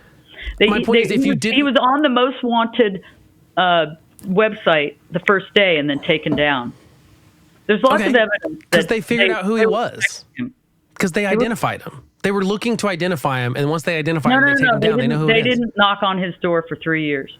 That's fine. They were still building a case. All they were trying to do on the website was identify people. That was the initial thing. They were putting pictures of people and saying, if you can help identify this person. Once they identify someone, they don't need them up on that board anymore. They don't need any more calls to identify the person. There's nothing conspiratorial about that. My point is, you turn everything, and I say you, I just mean MAGA world in general, turns everything into conspiracy theory. Like even when I explain something that's like obvious, like Bill Barr's not part of the deep state, because he would have been better off staying in a Trump administration that continues on. Like, if the deep state really had that many people in the Trump administration, why would the deep state not just continue with the Trump administration? It's much more important for him to keep his DC connections. And I forget where he made all his money, but he was in the private sector. Anyway, they rotate, they have very lucrative You've careers. You've got no evidence of any of this. This is like faking the moon landing stuff. This is just, or flat earth stuff. This is all the same. You're part of a club, and you'd want to maintain your membership in that club. The federal government can't manage to install electric chargers for vehicles. We passed all this money. They can't even build the infrastructure to do that. But you think that they can coordinate thousands of people to steal an election, and like they're pulling all the strings, and Mike Pence is the traitor, but really he's going to be the next president. You understand this sounds insane. Like, none of it makes any sense. Like, you think thousands of people can coordinate, but the government is also so inept they can't like install a charging station properly. I understand that argument, but they were pretty successful at, they vaccinated about 66% of the population. They didn't vaccinate anyone. They just convinced people to take the vaccination. It didn't prevent transmission. It didn't prevent infection. They were saying that. And the narrative was a lie, and then more lies. Trump fast-tracked that vaccine, if you have a problem with it. That was Trump's vaccine. Trump got the government out of the way of that. Technology had existed for about 10 years. Of course it did, but Trump was the one. He did fast-track the vaccine. Okay, so is he the deep state? Not want to shut the country down for an extended period of time. And he knew if he had a vaccine, they would have to open up. His goal was to, Do you think his goal was to save people's lives? I think that's what Trump's goal was. He also wanted to open up the country because he recognized that, first of all, where's the deep state coming in this? COVID was not nearly as lethal as the Spanish flu, and the Spanish flu was gone in 2 years. So, so that the vaccine was not really, it wasn't very effective. And I would argue that. I would argue it was effective. It didn't have the effect that they argued that, like, as far as like the media. Now, keep in mind, the scientists never said that. Pfizer never came out and said you won't be transmitted. That was like Rachel Maddow on MSNBC claiming that kind of dumb crap. Who had no. Now Biden I agree. Biden said it too. You're right. It was and you're right. And Kamala Harris and like my point is they just parroted crap that was stupid and they shouldn't have done it. They lied. You're absolutely right. But I look at it as Fauci said it too. Right. I don't remember for sure if Fauci did, but I know for sure a lot of media people did. I know that Harris said she wouldn't trust it if it was Trump. I get like all sorts of politics. My point is, I think it's just so ridiculous to believe thousands of people would lie like that. No, it's not. No. I'm not saying I think. No. I said I think it's we saw it. No. COVID. I never said I thought it was ridiculous that many people could lie. I know the media lies all the time. I know that politicians lie all the time. My point is the government is inept. They can't even do the simple things they're supposed to do. We've had train derailments. We've had the FAA's whole system go down and launch flights. We've had all sorts of things where the government can't do their basic jobs. But I think it's ridiculous to say that there are thousands of people in the government that can all coordinate, conspire to steal an election, rig January 6th to happen. Thousands of people. That's where you misunderstand. It's very, very few people. It has to be thousands. No, it has to be thousands of people. 6 key counties. That's it. No, they need. No. Hold on. Wait. No. Let me list the people that you've said are part of this conspiracy. You say it's in Trump's administration, like Bill Barr, John Bolton. Those people are all deep state. Hold on. Let me finish. He didn't conspire to steal the election. He just refused to investigate it. Well, that's conspiring. Why would he refuse to investigate it if he's not part of the scheme? Well, what's the point? He's not part of the scheme. He didn't. So he's just wasn't part of the scheme to steal the election, but he was happy that Trump lost. This doesn't, but you, okay, my point is all these people have to be connected because you've got to have people inside his administration that are happy that he's lost. You've got to have Congress. It's like COVID. They don't have to be connected. Rachel Maddow wasn't talking to Kamala Harris. They don't have to be connected. They can all agree on a narrative.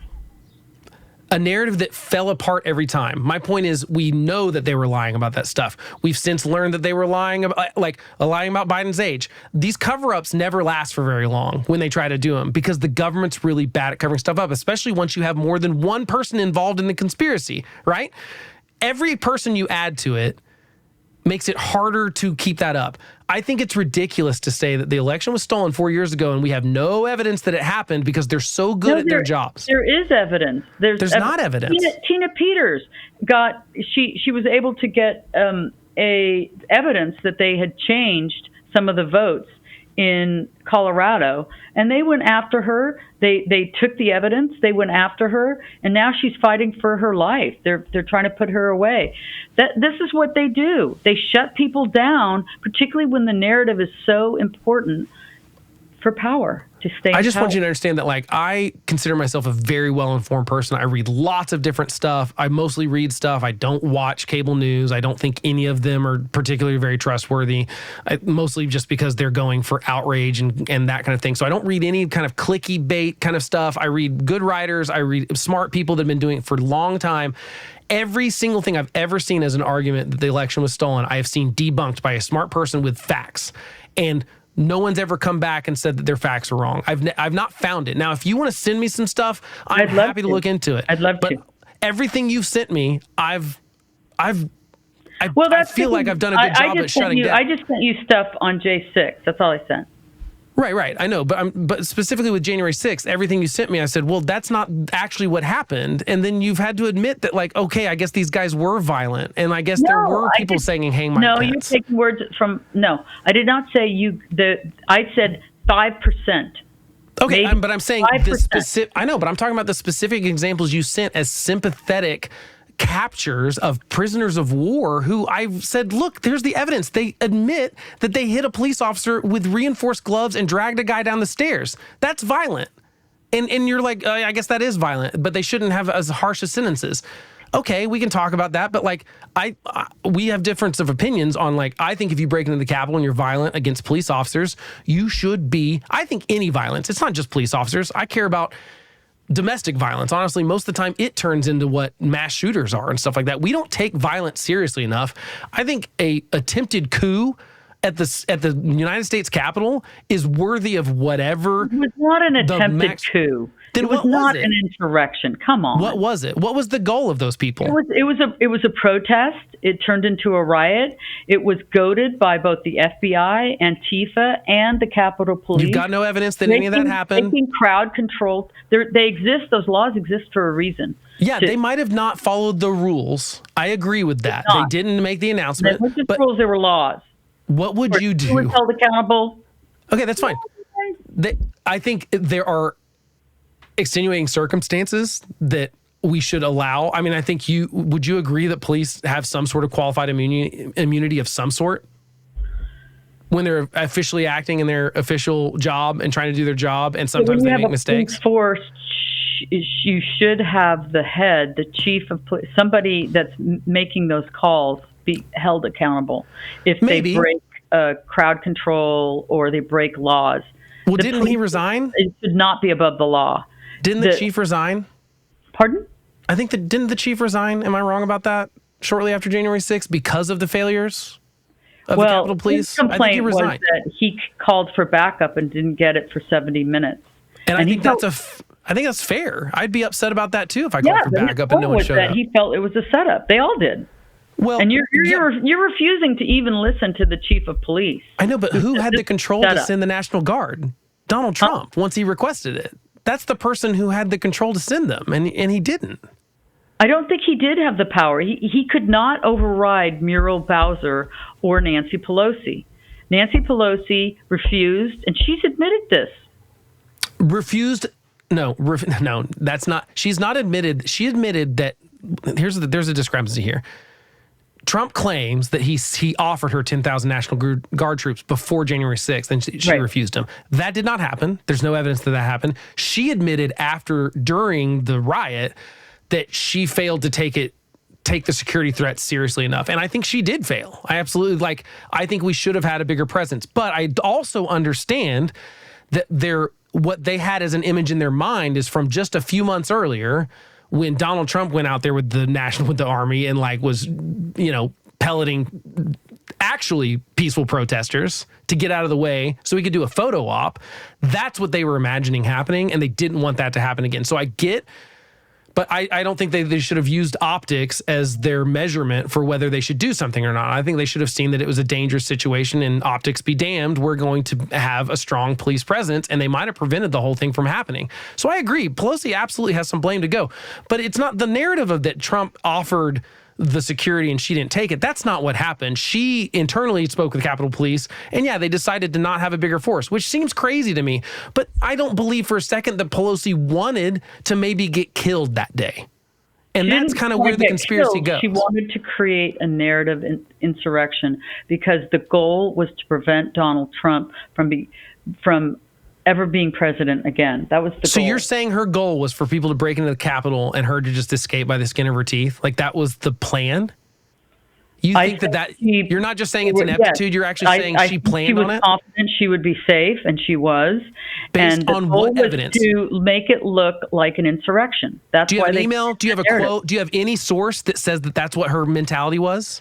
No, you don't. I know you don't, because there's no such thing. I think her daughter said something like that. No, her daughter... See, this is just... Her daughter put together part of the documentary or something like that. It's like, that's what Trump was referring to, and the fact that he released the video footage of her saying this is... of her daughter saying, basically it got out of hand, and it was... That's not the same... The narrative. It was very useful. It got out of hand.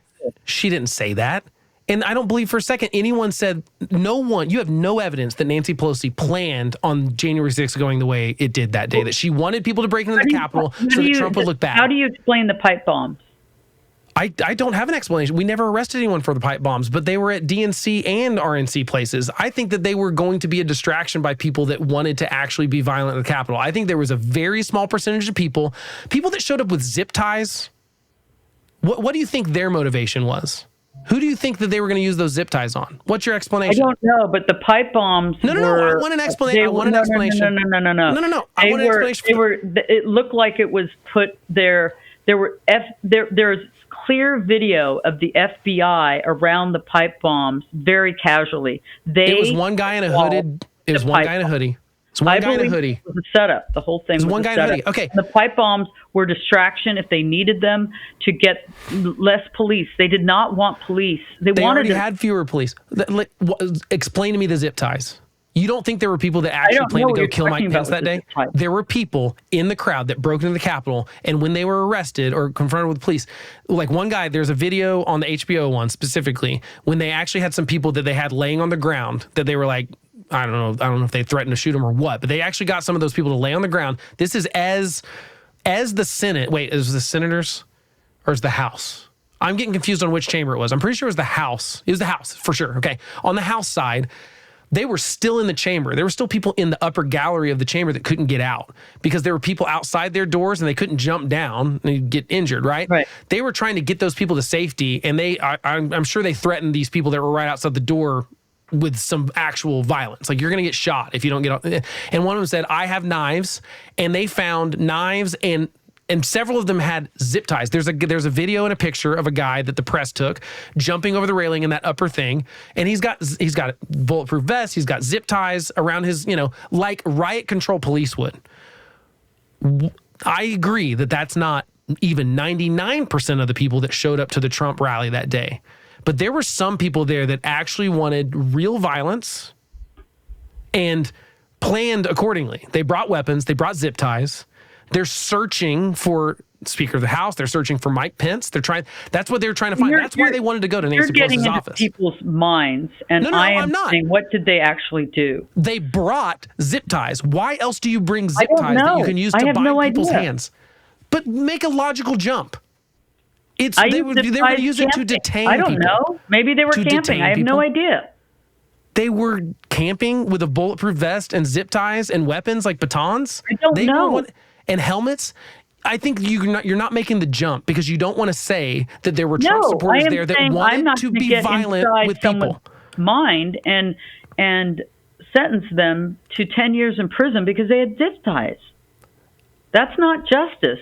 The motivation matters in a crime. You can't charge someone first-degree murder without knowing if they premeditated the crime. You have to get inside their head. You have to have proof that what their intentions were. There were people with very bad intentions that day. There were absolutely people that wanted to either hang Mike Pence or do something with him, and they wanted to capture Nancy Pelosi. They wanted to capture the people that they didn't agree with and do something. Now, we don't know what they wanted to do. They should be prosecuted for what they did. My point is, if there was that kind of violence, do you think that person with the zip ties was encouraged to bring the zip ties by Ray Epps? Do you think that was an FBI thing? I don't know. Okay. I don't know anything about the zip ties. Of course you don't, because you don't pay attention to the things that might disprove your narrative. And my point is that I watched your documentary and I thought it had some interesting points. It also, some of the points got debunked by the HBO ones because I see the other angle from the exact same thing your thing shows. Because your thing that you sent me, frankly, was blaming the whole thing on the police. Well, if the police would have announced it right, or if they wouldn't have fired tear gas in, or if they're admitting it was a setup and they were like, it kind of blames the police for everything, which is hilarious to me for the right, which is all back the blue. They were literally people with thin blue line flags beating police with them. You don't care about police. You just want to be able to have lawlessness on your side, but not on the other side. No, I've said the 5% that were violent should be prosecuted, but they should be prosecuted with equal sentencing to the left. And that is not what has happened at all. But unfortunately, the left has not broken into the Capitol violently to try to overthrow the government. Well, they weren't trying to overthrow. What was their goal then? If you really think the election was stolen, then you think that it was worth being overthrown, right? If all these people really conspired to steal an election, they wanted to make their voices heard, and they wanted a pause in the in the certification. Then why not just let the people do that? It's happened before. It's not insurrection. But the congressmen were already doing that. They were doing that. They were doing that, and Nancy Pelosi shut it down. No. That's not what happened. Hold on. That is not the timeline of what happened. The Capitol Police came in and took Nancy Pelosi because they take leadership first. Right, but when they came back to finish, she shut down any discussion. No one did it. Pause. They didn't do it. The people that earlier in the day were going to do it had decided that this was a bridge too far and they didn't want to do it anymore. My senator was one of them. James Langford was on the floor at the time. He had just started talking about disputing. He was the senator saying he was going to dispute the Arizona electors. Arizona is very early in the alphabet. If you're not, and that's when they shut down the whole thing. Capitol Police came in. They said they breached the Capitol. We've got to get all of you out of here. They took leadership first, but then they took everyone else. They took the senators first, and then it took like another 45 minutes to an hour before they could clear the House. And then the House members that were in the gallery couldn't get out. My point is, there were congressmen that were going to do that job of saying, and look, I am all for it. I want it to be completely clear that the election was fair. And I think if we would have let the process work out, it would have shown that, because they would have had no evidence. And the truth is, Mike Pence and no other vice president has the power to do what Donald Trump said he did. That was talk about a novel legal theory. Do you want Kamala Harris to be able to decide who wins the 2024 election? No. So do you believe Trump when he says Mike Pence didn't do what he should have done? Do you think Mike Pence had the legal authority to change the election? Yes. To Donald Trump? Yes. No, not to change the election, to pause and have a discussion and a debate. That's not what Trump was asking him to do. He said you can reject those electors and swap them for other electors. That's what he wanted Mike Pence to do. And Mike Pence said, I do not have the constitutional authority to say that. This is not about the congressman saying, hey, we have a problem with it, which, by the way, you're right. Democrats have done too. Barbara Boxer did it in the 2000 election and the 2004 election, I believe. And I think it was disgraceful then too. But you're right. We can do that. And I'm fine with having a conversation. But my point is, do you think Mike Pence had the power to change the election by rejecting those electors from those states? So I was just looking. This fellow believes that the real rigging came at the count, and that Pelosi used COVID rules to prevent the gathering of the Senate and the House. That didn't happen. They were all together. They did it. Any challenge to the 6 states. There's but that's not what happened. Evidence that even covers the FBI admitting that they had so many people in the crowd that they could not even say how many. The storming of the procedure was not to benefit Trump, but to benefit Biden by ensuring that there would be no objections when all the studies confirmed that neither mask nor social distancing reduced COVID. Still, it was used by Pelosi to hold the most unprecedented count of any president in the history of the United States. You just rattled off a whole conspiracy that goes for years. It's a years-long conspiracy about trying to cover for COVID masks and stuff like that. That's bananas. But she set it up so that it would be rubber stamped, and that's exactly what happened. That's not what happened. If they wouldn't have broke into the Capitol, they would have had their say, and they would have had the arguments. That's why they were in 2 different chambers. Do you know how this works? I know. Chamber. I know. And the storming of the Capitol, which was aided and abetted by the FBI and by Antifa elements, and then the fact that the Capitol Police were completely overwhelmed and started reacting very, very violently with rubber bullets. They shot one guy. I saw that. One guy. Yeah. But how many police officers were injured? This was 15 minutes into it. They started shooting. It was more than 15 minutes. They were 3 barriers in, like we've talked about. My point is, unfortunately, went back in their face, and they became even less capable. And so many barriers were being breached because they were doing stupid stuff that they were not supposed to do. They were overwhelmed, and you've admitted they were overwhelmed. They were outnumbered and overwhelmed. And you're saying that's a conspiracy. Nancy Pelosi planned this whole thing. Responsible for that overwhelm, and somebody planted the pipe bombs, and I don't know where the FBI can find grandmothers in Oklahoma, and they can't find with a video of the fellow or the individual that was they can't find that. They can't find the person that left coke in the White House. They can't find these things. Well, yeah, that one seems a little crazy. But listen, you're saying, take all that away. You are saying Nancy Pelosi, the FBI, Capitol Police, people like Bill Barr, other people in Trump's administration, Mike Pence, you're saying all of them coordinated the events of January 6th, and it happened exactly like Nancy Pelosi coordinated making sure that the Capitol Police were overwhelmed. I think the FBI, I don't know if they coordinated, but the FBI was definitely in on it. So you're saying all these people worked individually, but there's no conspiracy because they didn't work with each other. I don't know if they worked with each other. I really don't. You know why? It's because there's no evidence that happened. I know the FBI knows exactly what they did, and that's why they keep saying ongoing. They won't let anybody. They have no oversight, by the way. The FBI has acted badly in the past and in the very recent past. I am not saying that's not the case. This is not an example of there being any evidence that the FBI orchestrated this, or that the Capitol Police were set up, or that Nancy Pelosi wanted this to happen. There's no evidence that any of that happened. And there's all the evidence in the world that Trump could have stopped it immediately, and he chose not to. Why do you choose to believe the hard thing to believe, that thousands of people or at least dozens of people coordinated for this to happen, but you won't believe that Trump could have acted? When he came out and said, please go home, they didn't go home. No, I'm talking about he did come out and say, please go home, and they didn't go home. It was at 5 in the afternoon or something. TV.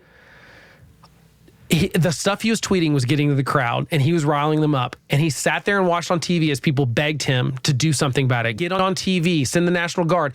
Kevin McCarthy called and begged him to get people to the Capitol, and he ignored him. And I know you think now Kevin McCarthy's like deep state too, just because MAGA decided to force him out of the speakership. You think Mike Johnson is too now, even though Mike Johnson was the guy with his own career, but yeah. My point is, you think it's a conspiracy. Everyone's against Donald Trump, even though Donald Trump had the control to do something and it didn't. And you don't have any excuse for him not doing anything that day. It's because he wanted it to happen. You act like Nancy Pelosi wanted it to happen, but Donald Trump is the one that could have stopped it.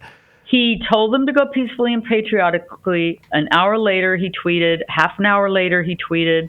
About an hour later, he went on TV. I don't think a tweet's appropriate. I don't know what you wanted him to do that he didn't do. I wanted him to get on TV before it was declared a riot. He should have been on TV telling people you should not be breaching the Capitol fences. Pelosi herself said she didn't know how bad it was. And people in the Capitol did not, because they were doing their job. Donald Trump was watching it on TV. There's a significant difference between the two of them. You are absolutely right that people inside the Capitol literally did not, because they kept getting told, yeah, they breached an outer fence, but it's fine. They're not going to get in the Capitol. And they're being told by Capitol Police, specifically in the interview on the HBO documentary, Nancy Pelosi said, Capitol Police told me, you do your job, we'll do ours. Don't worry about our job. And to be fair, that's exactly what's supposed to happen. Capitol Police were way more overwhelmed than they let those people know in the Senate and House chambers, for sure. And there are Republicans and Democrats. They're both saying they did not know how bad it was, because you're right, they weren't checking their phones. They're in the middle of a proceeding kind of thing. They're not allowed to have those on the floor. And so you're right, they didn't. But Donald Trump was watching it happen on television and refused to do anything about it. Yeah, but what was on television was what were mostly the outside. It wasn't the inside. No, we saw people break. You're right. We didn't have many cameras inside because most of them were independent journalists that were not connected to any kind of satellite feed. But we saw people breaking into the Capitol. The second Donald Trump saw people breaking windows and breaking into the Capitol, he could have gotten on TV. I don't believe for a sec Twitter is not the right. First of all, it still took a while to tweet. And even then, they had to beg him to tweet it, and he wouldn't do it. He kept wanting to edit. He wanted to say stuff about the stolen election. You can read the whole thing of all his aides and his administration that what they tried to get him to do that day, and he refused to do it. So either all those people are conspiring with Nancy Pelosi, or Trump didn't do the right thing that day. I think his behavior on January 6th alone disqualifies him from being the president ever again, because he did not do what he should have done. Nancy Pelosi should have only... I would argue having a stolen election, which has been happening, by the way. I don't know if you know this. I don't know if you know that. Of course I don't, because it's not real. But I don't know if you know that it's quite likely that Nixon won in 1960 against... I do know that. And he knew that. And he chose to do the better thing for the country. Right. So there's been cheating for a long time that, quote unquote, does affect the election. I know, but 1960, okay. 1960, so saying, there's cheating, but it just doesn't...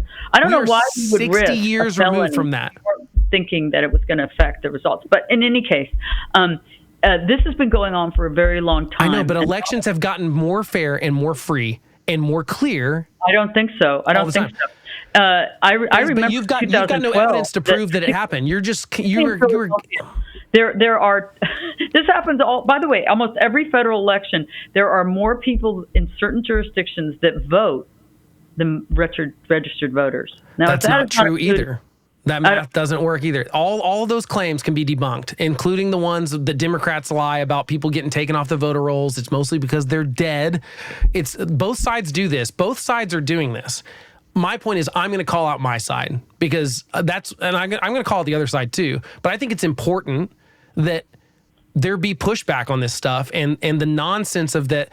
You can't point me to a county that had more people vote in it than were registered to vote in it. You can't do it because there's no evidence. That's not uncommon, by the way. It is uncommon, because if it was common, we would know about it. What would be the point? And by the way, in 2020, in the primary elections, there were Democrats that were stuffing ballots in a primary election. Do you know what happened? They got arrested and they're in jail. So it does happen. I'm not saying no election fraud ever happens. I'm saying it did not happen at the degree that you think it would have to for Trump to have won in 2020. There's no evidence that it happened in those kind of levels. And like I said, in fact, all the fraud they did find was Republicans doing things like not ballot stuffing specifically, but like forging for someone in a nursing home or something that they shouldn't have been able to, or a dead person. So, there was a big thing in Wisconsin where a ton of fraud was uncovered. I've looked into every claim I've ever seen, and I've never seen something not be able to be rebutted with facts that show, no, that didn't happen. The reason they did this math wrong, because it's the same thing with like the conspiracy that the votes changed in the middle of the night.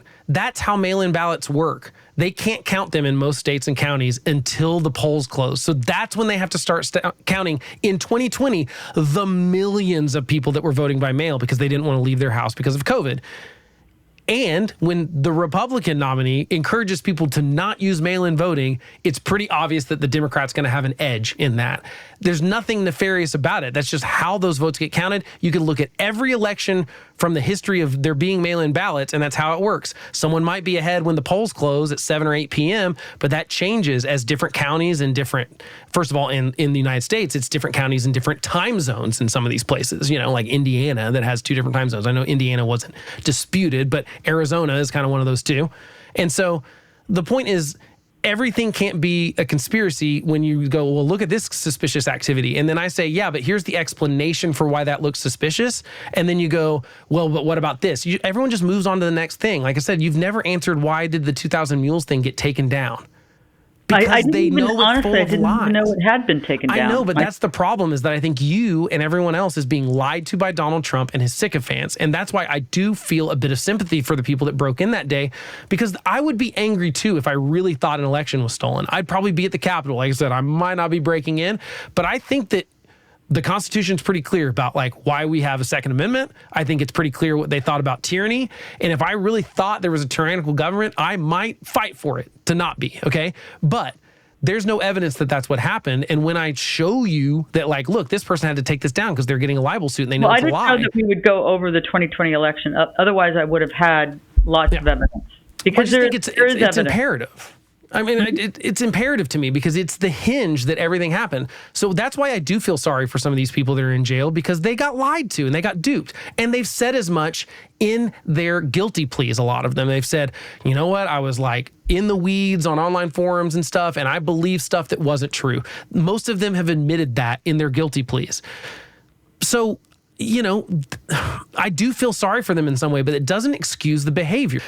I do appreciate you coming on. I don't think we're any closer to agreeing with each other, and that's okay. Well, I'm going to look up a lot of these things that I took a bunch of notes. Yeah, so and I'll put, like I said, I'll put everything in the show notes that I can. I'll put, if you want to send me an email with some sources, I'm happy to put those in there too. Happy to do it. I can't wait to hear your rebuttal. My thanks again to Katherine for coming on. I really do appreciate that she was willing to come on and say her point of view about this stuff, even though I think it's all lies and she's been lied to, and she's also willfully believing those lies by not fact checking them ever. I'm torn because I do think this kind of conversation does matter, and it's something I want to have with people, especially on the right, because I feel like it's better to be look, I'm on your side on, I think the woke stuff is crazy, or I don't think Biden's a good president, or I think Democrats have crazy ideas and I don't want to see them win. But at the same time, I don't think Donald Trump is the right vessel to beat the Democrats. And so one part of me goes, okay, I should fight this on my side because there's at least some credibility there. I'm not a lefty. I'm not a Democrat. Maybe you'll believe me if you can see that we have some of the same principles when it comes to politics. The problem is, anytime I've had this kind of conversation, because I've had this kind of conversation with people at the bar, with friends, lots of different kinds of people, and it always ends up in the same place, is that they never can believe any of the evidence I point at. They don't go, well, that's interesting. They just jump to the next conspiracy, or they take the lack of evidence to be proof that there's a conspiracy. That's just not how this works, though. If you are going to make an accusation that the 2020 election was stolen, you have to bring the evidence that that happened. You have to show that more than the 12,000 votes or whatever Joe Biden won by in Georgia were illegitimate in some way. You've got to prove that there were more than 12,000 illegitimate votes for Trump to win that state. Same thing in Pennsylvania. You got to take the number and you got to say, that's how much fraud had to happen. And no one has shown me any evidence ever that I could not debunk, and we did a lot of that in this conversation, that happened in 2020. I'm not saying there's no fraud, ever. I'm just saying there was not enough fraud to sway the election. There's no evidence of it. And the evidence of fraud has, there are people that were prosecuted for voting illegally in 2020. And so, frankly, it's just not one of those things that I can let slide by as agreed to disagree. Because I frankly think that Katherine and the people like her are lied to by the media they ingest, but it's their ignorance that only ingest media from trusted sources. She has access to the same internet I do. And I'm not saying you trust everything you read, but if there are 20 sources debunking a claim, maybe those 20 sources are right and not your one source with the conspiracy theory. It's clear to me that Katherine doesn't want to change her mind about this stuff, and there's a lot of people like her. And maybe that's not my job. Maybe my job is just to push back and say, that's not true. You've got to bring evidence to convince me. Because, look, I'm open to it. I am open to that the Justice Department did bad things in the prosecution of the January 6th rioters. Because the Justice Department has been doing bad things, a lot of things I disagree with across the board, with political stuff, with non-political stuff.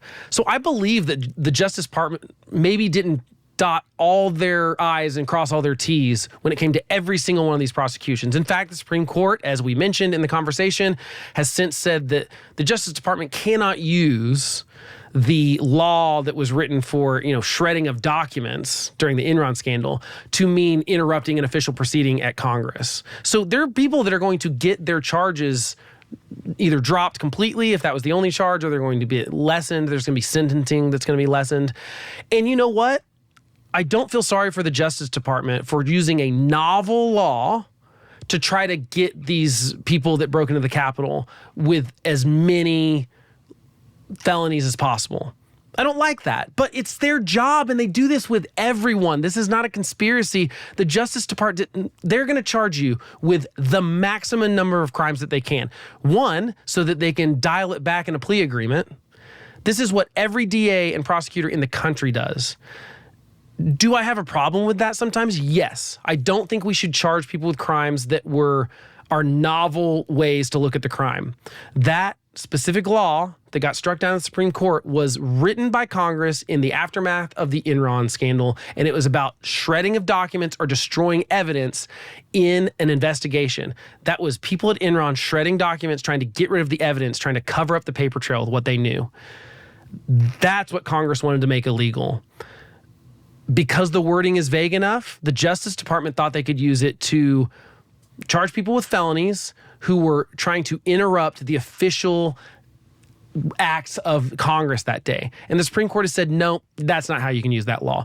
I don't like that the Justice Department tried to do that. I think it was wrong of them, but it's all come out. The justice system is working. The Supreme Court struck down the Supreme Court, and with it, the entire judiciary. It keeps the executive branch and Congress in check. And they did that in this case. They said, Justice Department, executive branch, you actually cannot use that law the way you were using it. You're going to have to go back and use a bunch of taxpayer dollars to figure out what you got wrong, because we think it's important that you get it right. So in some ways, Katherine is correct. There was maybe some over-prosecuting here, but not over-prosecuting in any sort of illegal way. They aren't lying about this stuff. They tried to apply a law that the Supreme Court said they couldn't. But that doesn't change the fact that the three people she brought up were violent. They attacked police officers, some with weapons. I don't have any sympathy for those people. I think they've expressed regret, but I say throw the book at people that were violent and broke into the Capitol on January 6th. It doesn't bother me because I don't want it to happen again. I don't want to see it this year if Trump loses. And it does concern me that so many people are so gullible to these lies. I hope you're not. I hope that if I say something that you think is sketchy, you look it up. I will be wrong from time to time. I am confident. I do not like being wrong. I want to be right. And so I try not to say anything on here. I definitely don't say anything on this show that is a lie. I may get a fact wrong or get some information wrong, for sure. I will try to correct that when I can. I am happy for you to jump in the comments and tell me when I'm wrong about that stuff, and I will happily correct when I'm wrong, because I promise you I will be wrong. But in this case, in this conversation with Katherine, she did not convince me that they're prisoners of war because they've been prosecuted for crimes. And she cannot convince me that the election was stolen in 2020. There's just, frankly, she did not present enough evidence to convince me of that. But I'm happy to continue to have these conversations. Thank you for being here for this very long episode. I really do appreciate it. I hope you found some value in it. And if you did, I would really appreciate it if you liked, subscribed, and rated the podcast. That helps me a ton. You can also share the short content with someone that you think might enjoy it. I've got a lot of shorts and reels on Instagram and YouTube. Check those out. Send them to a friend if you think they'd agree with it, if you think they'd enjoy this content, if you think they are a homeless conservative like you are. I appreciate you being here. I'll catch you next time.